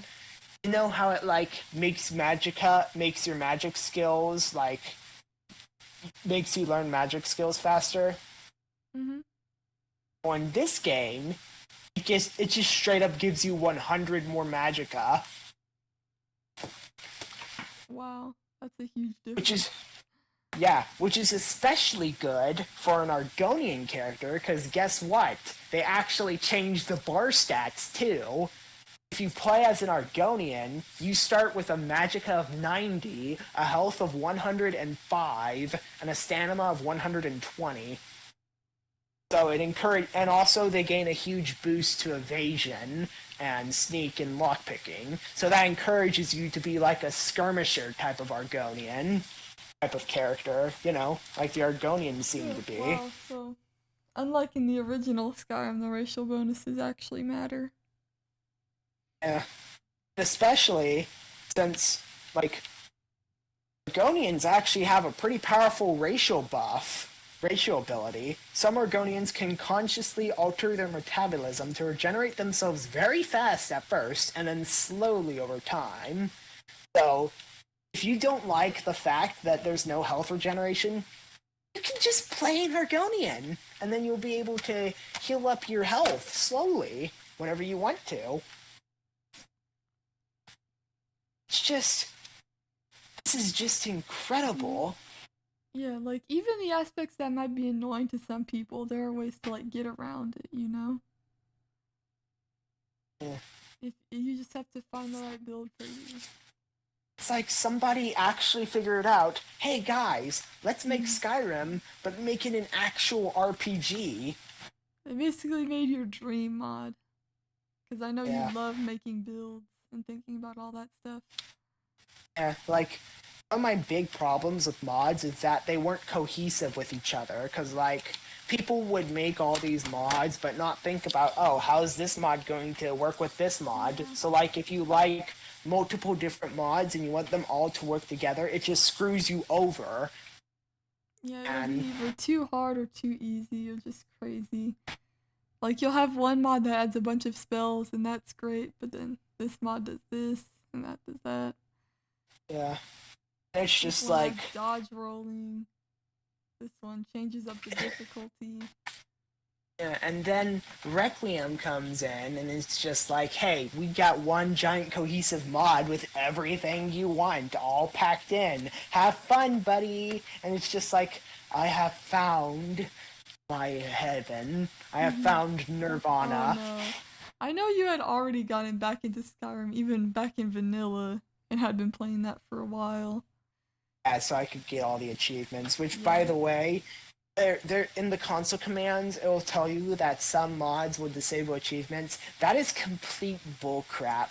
Because I actually did, like, a console command, /CAQS, which completes all quests instantly. My game crashed, but I got 25 achievements instantly. I beat a third of the achievements by typing in 5 letters into my keyboard and pressing enter.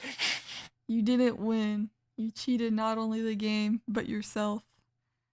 Hey, if Todd Howard didn't disable achievements if you use console commands, that's just the way God Howard wanted it to be.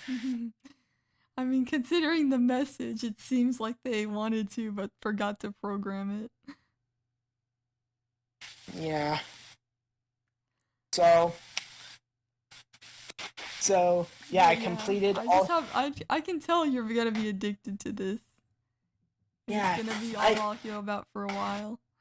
And not just that, I've also finally found a build I really like in Elden Ring too, because I found a newfound love for the Godskin Peeler, which is a twin blade that your character like twirls around. One end is like a scythe kind of thing, while the other end is like a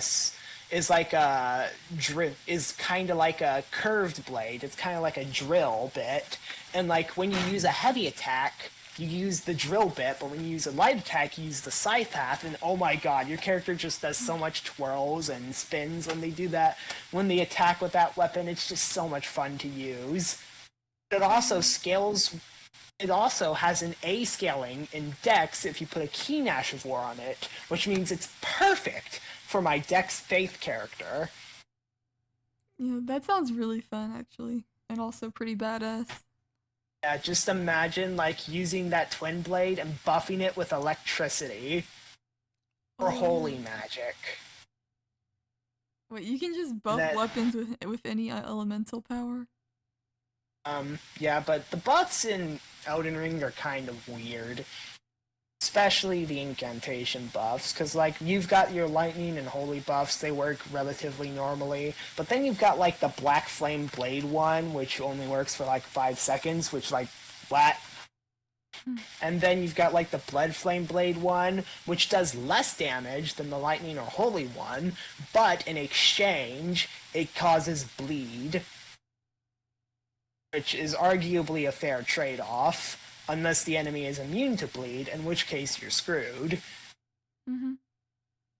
And then you have Vike's Dragon Bolt Blessing, which is basically electrify armament, but makes you weaker to lightning and increases your equip load, which basically makes it so that you can wear heavier armor and stuff for a little while, which, like, why?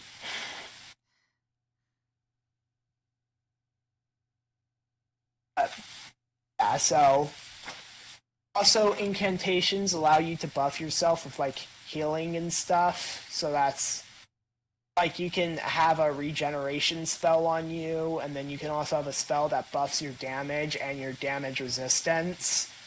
So like imagine all of that on one guy, and you basically have my character right now in Elden Ring. Wow. So Yeah. that seems really good. Yeah, Are you there's having also any trouble with any bosses or something? no, not really, Okay. not So yet. you sort of found something that works really good. Although whenever I go up against Melania, Blade of Mikola, I'm pretty sure that'll cause quite a fuss for me. Have you heard of Melania? It sounds kind of familiar. Oh boy. So, again, I probably already told you this. So, imagine a human-sized boss in Elden Ring. Already a bit of a disaster, I know. She moves extremely quickly, and she attacks very fast. She's really aggressive, and every time she hits you, she heals. Oh yeah, I think I remember that. She like sucks the life out of you, so you really can't get hit by her. Yeah. And then she has this attack.